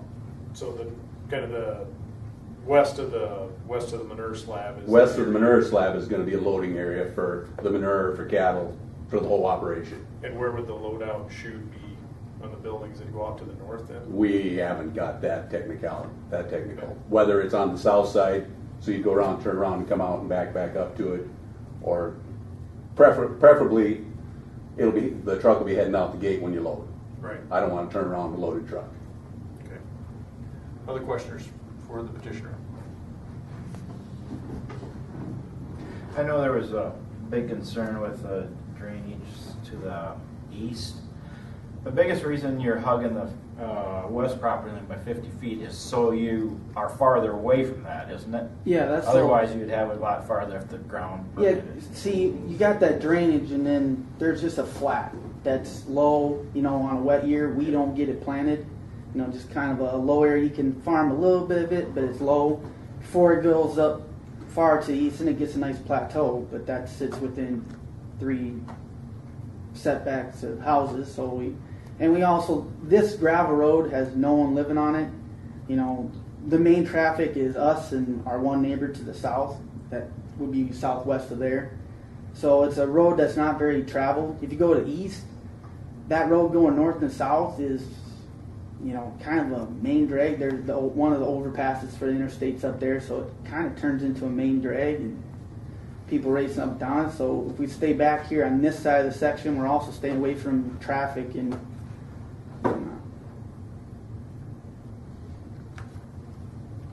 Commissioner, do you have a question? No, I was going to make some other comments, I guess. I think that I previously mentioned that things are looking better on this application, but I think, you know, it would be better to type this up instead of the handwritten stuff. And you have some misspellings or wrong usage. You know, if you talk about the word sites, looked at sites with no control and few pests. Well, it should be S-I-T-E-S, not S-I-G-H-T-S. And I think, you know, when we get to the next level, I think people on the commission are going to be more nitpicky than this commission. And this would all be better typed up and looking sharper. I think, I'm not convinced that barn cats are the solution to rats. I think that'd be maybe your nephew with a 22. But in regards to that, we have a neighbor that's 250 cattle CAFO. And prior to even building it, they had a rat and mice problem. Every time they picked up a bucket, they had issues with rats and mice running out. And he had every kind of poison you could get. Nothing worked. And one day, they find 4 kittens abandoned in a ditch. And he nurses them back to health, takes one up to his mother's to live up there, and kept there 3 there. And within a year, he didn't have hardly any problem. Now, if there's a problem past that, we'll take care of it. You know, and that's what I'm saying. If we have a pest control problem, we're going to take care of it. But to proactively build this huge plan and say I'm going to buy all this poison ahead of time, I'm not disagreeing with you there. I'm just saying that, you know, this could be written up a little nicer and more professionally. And I think I know that cats are a hazard in hog operations because they walk between barns and carry other things with them, and biohazard problems for the animals. I commend you, though, for working with staff to come up with a better proposal, but I'm urging you to, you know, do you have a printer, for example? I don't have a printer, but honestly, I kind of... Could you print this instead of... That there, no, I can't print it. I can't build that with, I don't have that. Those programs. Isn't it right off of the website, though? No, that's hand drawn. I know it's hand drawn. I just wish it wasn't. There's not a website for that.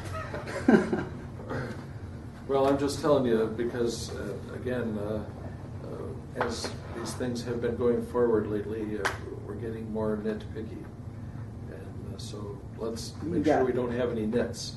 What I like is that you got drawn to that one fact that I pointed out because of what I had on there. So it drew your attention to that fact, and I was right, turns out. So type it up. Yep, I think we're going to close the discussion here now. Thank you. Open up for discussion with the commission. Well, Mr. Chairman, I do believe that their plan has greatly improved. Unfortunately, it's taken some delay, and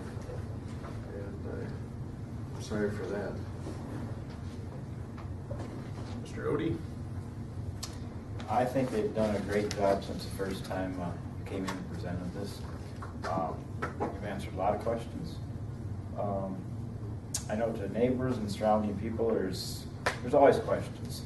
You know, a lot of uncertainties. But I feel you've done a very good job, and I'm behind you all the way. Bonnie? I agree with what's been said too. I know it's been an uphill battle for you. Again, I think it goes with the territory. It doesn't matter where you live. You're always going to have opposition. We have it out east of town too. It's just no different, no matter what you put up. It seems like there's something going on. We understand that it's not a battle with whatever you do, but I think you've done a better job of it. It looks better, even though, I mean, I understand what Jeff is saying, you know, it's probably better to have it printed up and all that stuff, but I think the plan is better than what it was initially. And it's to your benefit too, in the long run. So I would say for the petitioners, there's a reason for the ordinances, right? They're here to protect you, they're here to protect the neighbors, they're here to protect the environment. I would have to echo what Commissioner Barth has said. this is not a cheap facility that you guys are embarking to build, and making sure that you've got professional looking documents that you're bringing forward to answer the questions that neighbors have and others have is really important. Gone are the days when we can just scratch something on a bar napkin and expect it to pass muster with whether it's county officials or state officials or others. So I would heed the commissioner's advice and polish this up. You already on a have, regular basis. to a great extent. That's right. But I also think it's indicative that it's taken this long to get to this point. Everybody's busy, but there's a reason the ordinances exist. There's a reason that these requirements and these questions are asked. It's designed to get everything clear and transparent out in the open. So I would like to talk a little bit about the conditions, Kevin. Maybe we should walk through those as a discussion point here to make sure that we're all on the same page. Maybe had some suggested changes. So on item number two, understand this is a beef feeding facility, correct? It's gonna be dairy cattle. So dairy calves mostly. It's yeah. dairy, okay. Both? And beef. Both? And I do run some stock cows too. They'll be Okay. both. Yep. Okay, So so it'll be the- both heifers and bull calves or steer calves. Yeah, and black and white ones and red ones Right. too. So I think the suggestion you had of using the term the animal units, right, is probably the better way of going about this. So 749 animal units. So item number two, you strike the word beef and just say only cattle shall be confined in the CAFO. So that gets you where you need to be. I can put hogs in it. Now with that row, okay? So we can scratch the word beef on item number two. Item number three, the suggestion was made that the way it is currently worded was going to be too restrictive on their existing operation, and that perhaps some language to the effect of meeting the NRCS guidelines and requirements on their existing farm needed to be worked in there. I don't know how to wordsmith that, Kevin. Comments or thoughts on that? What's the name of the program of yours that you're going through? RCPP. RCPP. And that's through the NRCS, or? Yep. You know, the intent of all of this is to, again, get as many animals as possible off the existing site into the new site in order to mitigate the runoff into the water. Recognizing that there are other things that you could do on your existing operation that could manage that, and so I think that strikes me as reasonable. I think I have an idea for you. Okay. If you worded it, the second sentence of condition number 3 that said, all animals shall be removed not meeting the RCPP program of the NRCS from the farmstead within 90 days of the completion. Does that sound okay? That works. Scott, could you say that one more time? So I think the second sentence could read, all animals not meeting the RCPP program of the NRCS shall be removed from the farmstead within 90 days, and then just the rest of it would stay the same. Okay. Does that sound okay? Repeat. I think Okay. Okay. Yeah, that all animals Okay, yep, yeah, that's not meeting not meeting the RCPP program of the NRCS shall be removed from the farmstead, which was the address was mentioned up before, within 90 days of the completion of the construction of the barn, so on. And I think that more or less statement could be added to the first, instead of concentration or quantity as defined in CAFO, as in the no animal shall be kept in the out of the conformance of the RCPP program requirements. That gets you there too. Okay.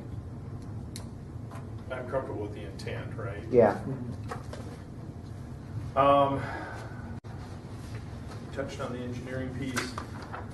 The item number 12 was the next one that I have flagged, and that is Commissioner Barth had mentioned around a place to store dead animals for rendering pickup. I believe the discussion was that there was going to be a concrete holding area with a 6-foot fence around it that would not be visible from the road to allow those animals to be placed into that for pickup from the rendering. Is that okay? Something to that effect? Could we say dead animals must not be stored within the site of right-of-way or neighbors?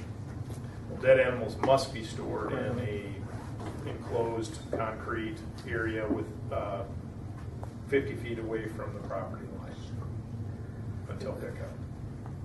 I think we're getting a little specific there. I think it could be closer to the road than that if they're being picked up 72 hours, right, on rendering? Yeah, that's the longest, yeah. How bad do they smell after 48 hours? Depends on the time of the year it is. We've got a 50-foot setback anyhow. I think if the ideal place would be have it on the northwest side of the building, west of that stack slab, or someplace back out of the way. If you're going to have a paved road where you can drive in and out, unless you don't want that rendering truck driving in there for disease purposes.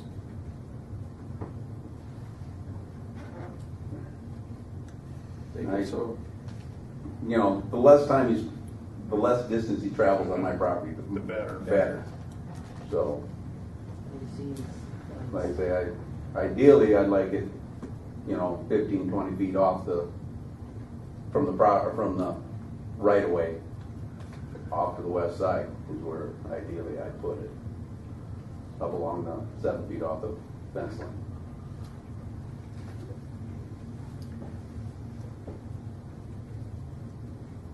Comments from the commission? just contemplating the exact verbiage here.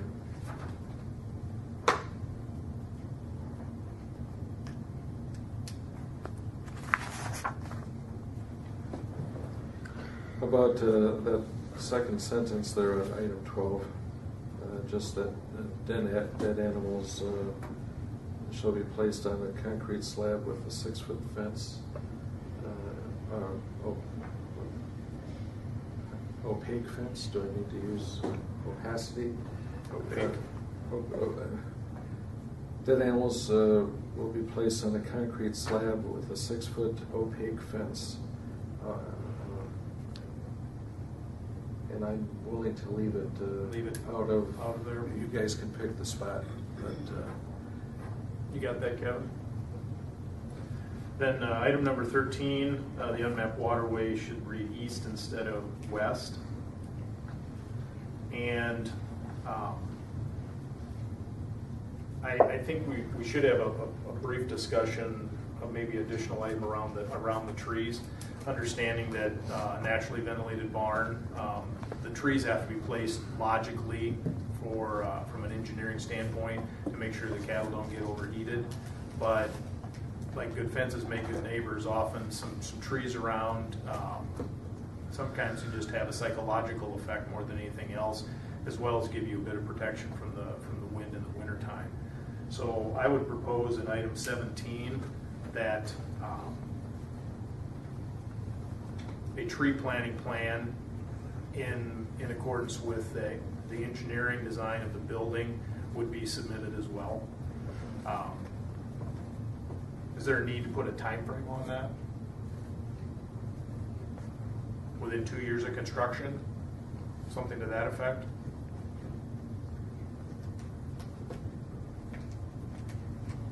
Okay. So, with those suggested edits to the conditions on the conditional use permit, any other discussion from the commission? Well, keeping in mind the recommended changes in the conditions that you've led us to, Mr. Chairman, I will make a motion to approve this CAFO application. Motion has been made. Is there a second? I'll second it. Any discussion? Again, I would say that there's always stress when change happens. And, I'm really hoping that you guys run a great operation there, and that it's used as a beacon of hope for folks that want to operate similar projects. Other discussion? Well, I would also say, if I may, that it'd be, please do whatever you can to work with your neighbors to stay, keep everybody as happy as you can. It's not always easy. And Jeff made one comment, I'll make a quick one here. When you get this all up, just so the neighbors in the community all know, have an open house. That will answer a lot of questions. You'll prove a lot of things that were said. You'll prove them wrong. So just, I would suggest doing that highly. Bonnie? I can agree with what you guys said. Okay. All right. Motion is made and seconded to approve the conditional use permit with the 17 attached conditions. All in favor, say aye. Aye. Aye. Opposed? Motion carries. Good evening, David Heinold, Planning Department. This is a request by Lee Anderson and Janelle Johnson. This is deferred from the last August 24th Planning Commission meeting. For staff to research and considering adding ordinance language to allow more than breweries, which the applicant has requested, and potentially adding distilleries to that agricultural tourism permitted uses section, as well as to update the definitions. And there was a condition and some consideration to be given to the requirement for the operator that must reside on the site, and this is for the permitted special uses. Won't go through too many of the details, but just to create some consistency among the permitted agricultural tourism ordinances, and as well as to meet the intent to help sustain local farming operations, maintain rural character, and the agricultural heritage, which is spelled out within the intent of the agricultural tourism as that was passed 6 years ago. As I mentioned, if the applicant or the property owner or owner-operator is unable to meet the aforementioned conditions, then they may submit an agricultural tourism permit, which would be heard by the Planning Commission. This allows a more extensive review process on a case-by-case basis to determine if the proposal is an appropriate land use and fits with the goals of the comprehensive plan. In addition to this, staff recommends adding another section to the agricultural tourism ordinance, which is similar to what we have with the conditional use permit section. The recall, review, and revocation, which is pretty much the same text as what's in the conditional use permit, except exchange for words with agricultural tourism. And that section is right here, the recall, review. Basically the same as I've mentioned, just changing out those words and giving that process and recalling some of the operations that are already out there if they're not meeting the conditions in the conditional use permit or in the ordinance itself. And there's the revocation section, which gives the Planning Commission the authority to revoke a permit or change some conditions around to help the operators. And just gives you a little bit more opportunity for engagement with the applicant. Just going back to section 1, which is the basic section, and just I've provided a little bit more research on what's going on around the country in the staff report. Gave a couple of examples, one from Far East Coast, Virginia, and Washington. In similar areas that are experiencing growth in kind of the same fashion as this area, more population density, you have more interest in agricultural development, locally produced alcohol and other uses. So the first example is from, I'm just going to go through this real quick, Loudoun County, Michigan. I just found that one.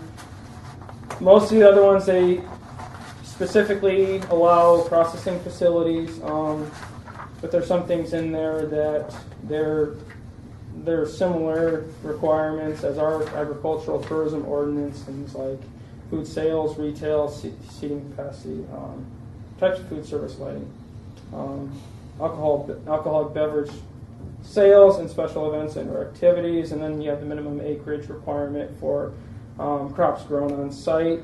And then the other ones, they get into more like size, scale, and intensity of the use itself, which is, it's more appropriate for processing facilities where they don't necessarily have that living on site or in the vicinity. Although these counties are embedded in an entirely different cultural and agricultural environment with varying sets of state laws, they're different in Virginia and Washington. Michigan is similar. They have a little bit less restrictive than the two coastal regions, just by the very nature of state laws. And then the one thing that I drew out of the Lalanu County was primarily, and this kind of is clarifying on that this retail section right here.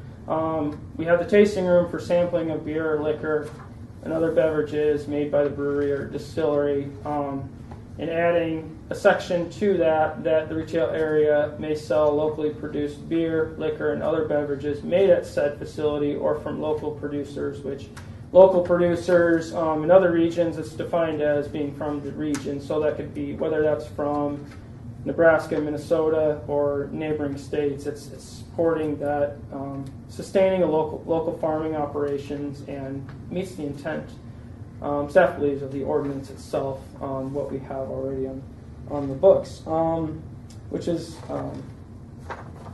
more along the lines of what that Michigan example aims to promote, is to help support local agriculture. And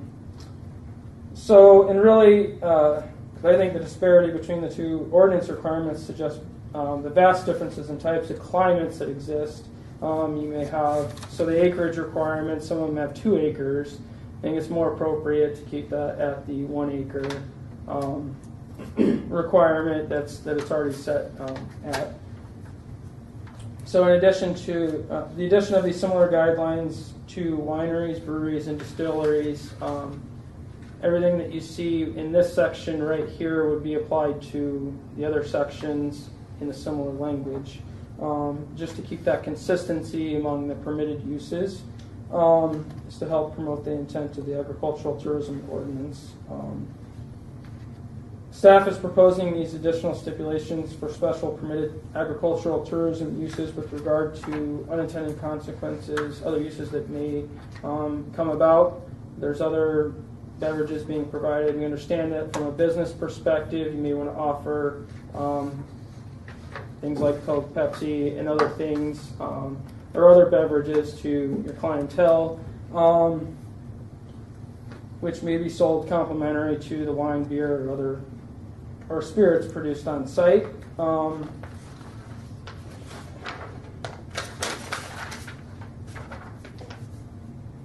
So the proposed addition or revision to the special permitted uses section purposely aims to help promote and maintain local farming operations, as I mentioned. And furthermore, the applicant would have an opportunity to submit an agricultural tourism permit back before this body and have it reviewed in a context-appropriate manner. And just going through, I'll just skip through this section. Seen that. And this just goes through the food concessions and what is allowed. Deli service, prepackaged food, tasting room events, food, on-site catering. And the special events is the same as what is already seen in the winery section. G, there's been a change which was requested to help provide some clarification. There's a minimum of 1 planted acre of crop used for the processing, preparation, and or manufacturing of beer or liquor shall be derived from the agricultural use. I can skip forward to the winery section to show that difference between what was added there. And then H, which is another change in attempting to research what's out there and different possibilities for special permitted agricultural tourism uses, that the operator of the brewery or distillery must reside within 1 mile of the site. And the other change would be that the brewery or distillery shall remain secondary to the principle of the use of the property as a site for agricultural production. And if that ceases, agricultural production ceases, then the brewery or distillery shall cease. And then the 10-acre minimum size requirement for the parcel of land that is located on remains the same as what's currently in the winery section. We went through the recall review section, which is the same as the conditional use permit guidelines. This is just going through what's been crossed out. It wasn't shown in the breweries or distilleries section because that's adding new language to that agricultural tourism section. So crossing out, just ending it with wineries producing and selling a product in a tasting room, crossing out a comma, other comma, and placing a period right there. Hey, was this to prevent redundancy? This crossed out portion is to prevent redundancy. There was a 1 acre requirement, and then there was a half acre requirement in towards the latter part in section G at the end. So the minimum at the end, as I'll get to that, will be the 1 acre with the similar language of the breweries and distilleries. And as you see, it's the same. Retail area may sell locally produced wine, other beverages. And then this is the same, except it's either crop or fruit used in processing. And then this is changing it to cross out on the site, to within 1 mile of the site. And then crossing out residential site to be in line with what's the proposed change with residing within 1 mile of the site to agriculture, remaining agricultural production as a primary use of the property. And then if that ceases, then the winery shall cease. And the third part of this is the definition section. There's just a couple of things in there that need to be changed as far as just adding in beer and spirits, which would be the main two primary uses as far as breweries and distilleries. Everything else is included in there. So skipping forward, agricultural tourism products. I understand this is, it can be an all-encompassing list, but if you list everything, you might forget something. Hops, barley, rye, oats, other grains. Pretty much covers everything possible unless there's something else that would be considered. And these are just changes, fixing spelling errors. There was in the titles, tourism and tourism is spelled wrong. So nothing is being changed to the text, it's just the titles. And again, this is agricultural spelled wrong in both of these for private event, special event.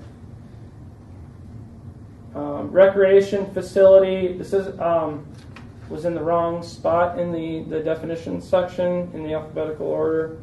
So we'll be moving that to 572 from 503.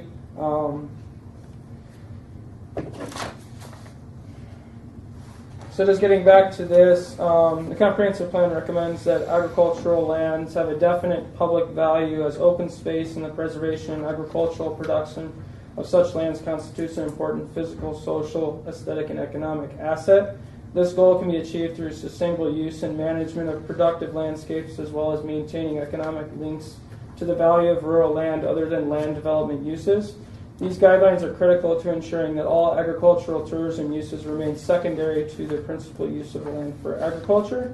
And as you are aware, during the last planning commission meeting, presented concern about the on-site residency. Staff was directed to review that requirement that states that the operator must reside on the property, and this is for all winery, breweries, and distilleries. Staff conducted some research, as I've mentioned, included the staff report. This change, or being able to reside within 1 mile of the site, gives agricultural producers and potential agricultural tourism operators, as well as rural landowners interested in these kinds of operations, flexibility that we think more appropriately reflects the reality of agricultural production in Minnehaha County and the changes that occur. This revision is intended to allow some relief to the agricultural tourism operator in regards to the requirement to reside on the site of the facility, while maintaining the agricultural heritage and rural character of the county by limiting the ability of an individual to live elsewhere and operate a winery, brewery, or distillery as a standalone business facility. However, the operator would still have the opportunity to submit a permit and have the permit reviewed. And really just coming back to my recommendation, so the state's attorney has reviewed this and approved of the language and proposed ordinance amendment. So staff recommends that the text amendment changes are consistent with the intent of the Agricultural Tourism Ordinance section and the comprehensive plan, and staff recommends approval of zoning text amendment 15-01. Is there any questions? We need to talk about one thing, because we had some discussion amongst ourselves in the planning department, and I am not in favor of part of the wording in this, and I thought I would bring this up because it deals with the section 2, the retail portion that we were adding, where it says, which section is that number? Right there, it's highlighted. I think that should be struck because I think that we were all at almost all of us were at the event at Strawbell Winery, and if you recall, Don South sells Michelob Light there, and he sold, and under this, he would not be able to sell a Coors Light, in my opinion, because that is not a beer that is produced by a local producer. We'll force them to move here. So I had some problems with that, and I think that does the wording of the current one allow that though? It doesn't say anything. It doesn't say anything. That's what I was thinking. It doesn't say anything. So, in my mind, of course they want to sell their own product first and foremost, because that's where their highest profit's going to be on, and that's what they're there, is to promote their own product. But if they want to sell a root beer flavored beer or a Corona, then why should we care, really? But then my two coworkers think then you're basically just turning it into a bar. So I don't know. What do you think? I said we talk about it. Kevin brought that. He said, "What's the difference between that and the bar out in the county?" Yeah, that's the difference. What's the difference between that and a bar? Yeah, so that's exactly where I was headed with. We had the discussion of Wally Corner, and that was one of the things that came up in that discussion. That are you selling just your locally made wine, or now is it 50 beers on tap? I don't know. What are you going to do? Well, I know that Michigan produces tons of grapes that they export to other states, and then they make wine in those states from Michigan grapes. So what are your thoughts? Because I know if this is changed, and I'm not looking forward to marching out to Don South and telling him he can't sell his Michelob Light anymore. I feel like we might be being too restrictive. That's what I think too. Specifying down to every particular item. At the same time, I understand the idea that what's the difference between it and a regular bar? Yeah. Well, it is different. It is different. And we restrict hours. We do several things to restrict that. And actually, in those situations, can they actually legally sell beer? Yeah, he has a beer and wine license. Well, and then there's also the items that they can sell as far as food and stuff, right? Mm-hmm. I think those are being stretched out. Those are done with food trucks. Yeah, that's talked about in here, where you have to bring an on-site vendor. David went over that right there. The food concessions. Deli service provision, on-site catering food service for event, which is a food truck. But if you recall, we have the apple orchard up at Baltic. We allowed them to have a commercial kitchen. So why would we care if a winery wanted to have a commercial kitchen? But that was on the food and the order thing, right? Well, we actually had a place north of Corson on Highway 11. Mm-hmm. They came in and asked for it. We denied that. And we said no. But the apple orchard up at Baltic, I recall we did allow them to have a commercial kitchen. Processing your own product. That's right. They were going to be making apple butter and pies and apple pies and beer. Yeah.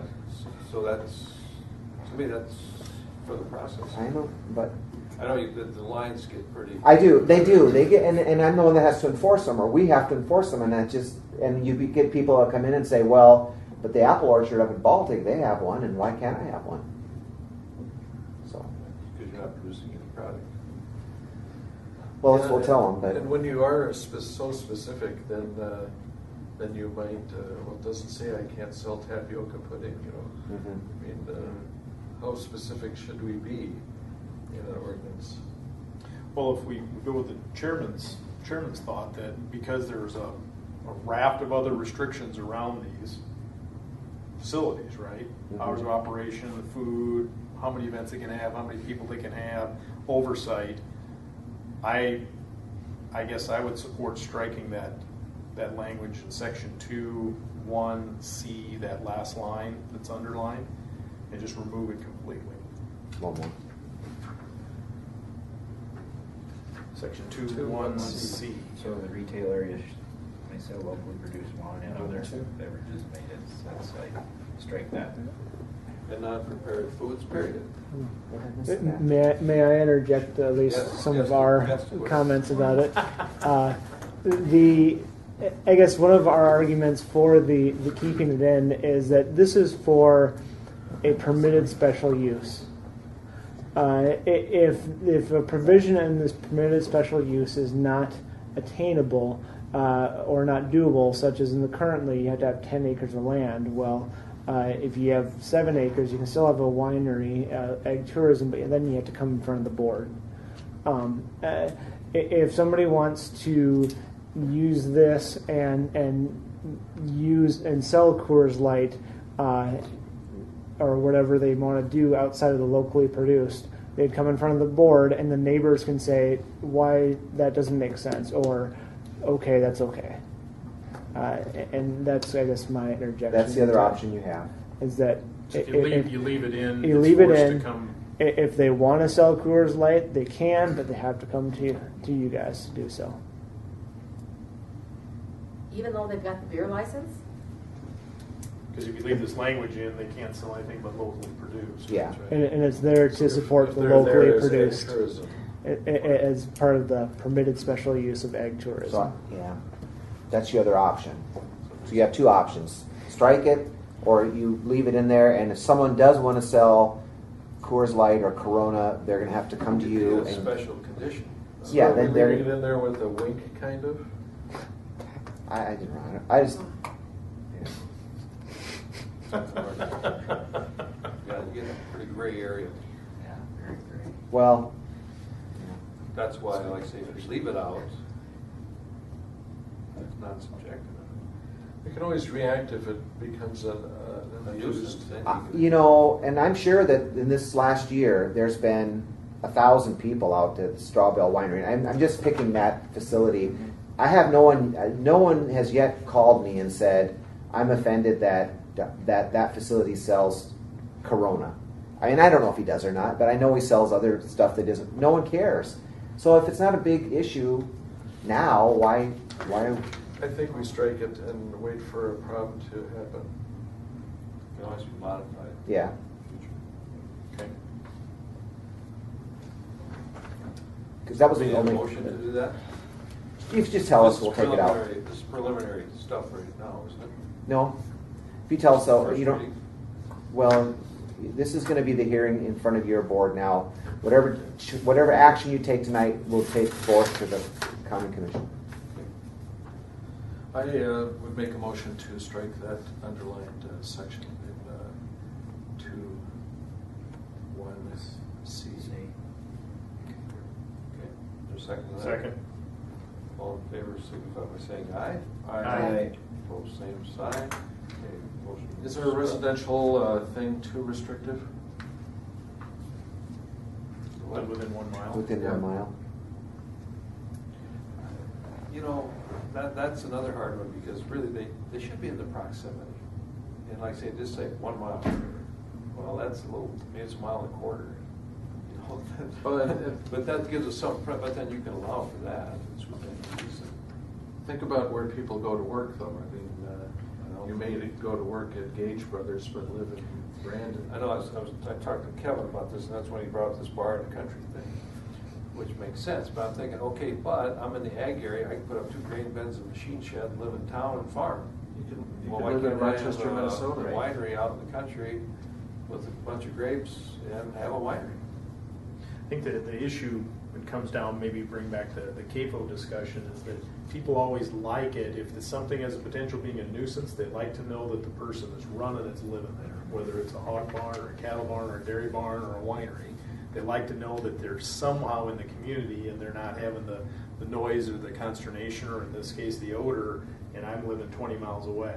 So I think that's where I think that precedent comes, that if you're running this entity, you've got to be within the community. Now, 1 mile is probably too narrow, but that sense that you're somehow in the community and you've got to face the people that may have an objection.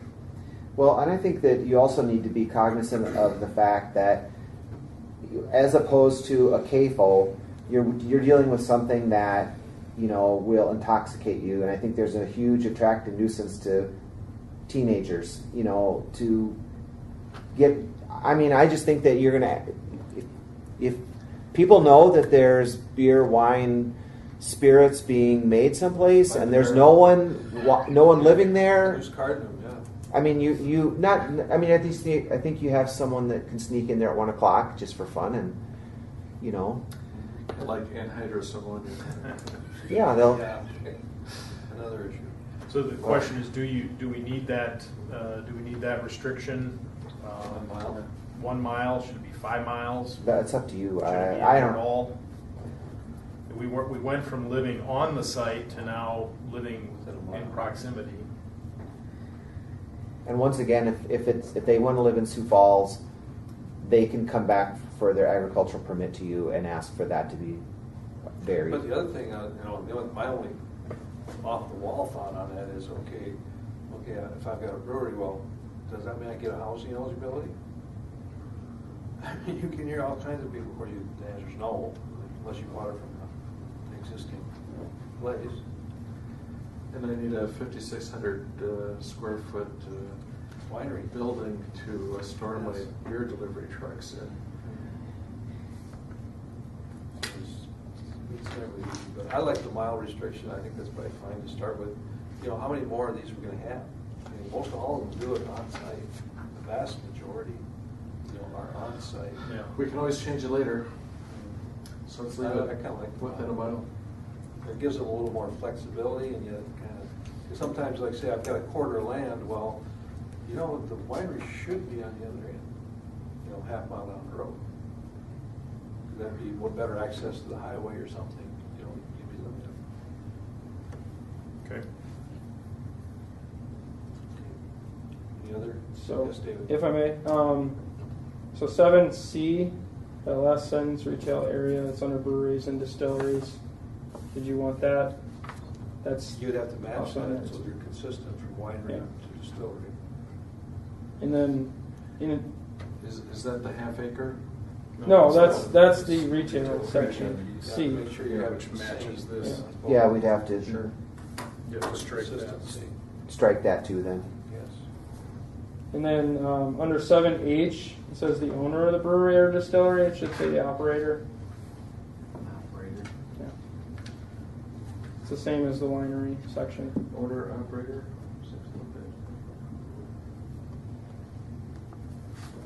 You say the operator of the winery. You say that on the distilleries too? Yeah, operator. It says owner in that section. So it that I says gave you. operator. That has to be consistent then too. Yeah, down south may retire someday. Leave his daughter running his. She'll have to come in for conditional use permit. Quit selling that non-union beer from Colorado. Okay, anything else on that then?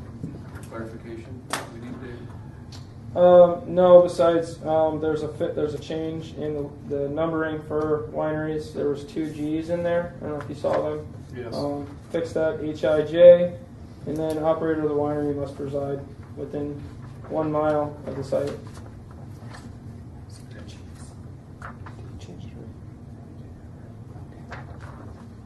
Any other questions for David? Did you see on this?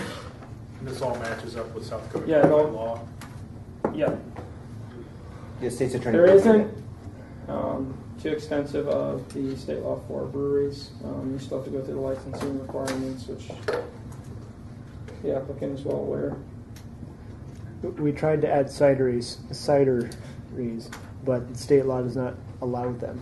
Really? So Hard cider in South Dakota? Yep. So as of right now, we still cannot have a So better not cider. be selling that at your winery. Interesting. That's interesting. Okay. Anything Okay, else? so as amended, do we vote then? You need a motion. Do you want to have the public Applicant, speak? do you want to have any comments, since we have one more public commenter? Oh, thank you, ladies and gentlemen. I appreciate your time and your consideration. I really thank you very much for considering moving me off the property and letting me get into the shelter belt. 3 to 5 year window to build a nice home with what I'd like, but I'm just excited to get going on this. Thank you. Okay, so we have a motion for approval. So moved. Second. Okay, motion. We have all in favor signify by saying aye. Aye. Aye. Opposed, same sign. None. Motion carries. Moves on to its next reading. I have a housekeeping item we need to talk about before you go, and it deals with the event center that we denied, or that actually I think we need some clarification because your motion, the motion was to approve it, and it failed 3-2, and then you took no other action. Okay. Doesn't that automatically go into? That, well, I would have, then they all sort of got up and left, and I would have liked to have a specific motion, because you never took any action on it. You made a motion to do something and it failed. To deny. To deny, and then you need a motion to deny, and so if we can, I'll I'm make a guessing motion to deny. whoever the people that it would be preference the 3 that So it voted. wouldn't be you, so I'll make a motion to deny. Okay. I'll second that. Okay. Thanks. All in favor say aye. Aye. Okay, and we'll insert that right after. So Okay. just so you are aware that it's going to be inserted. I understand. Yeah. We need to have that because they can appeal that decision. That's what they're going to appeal. Yep. Okay, thanks.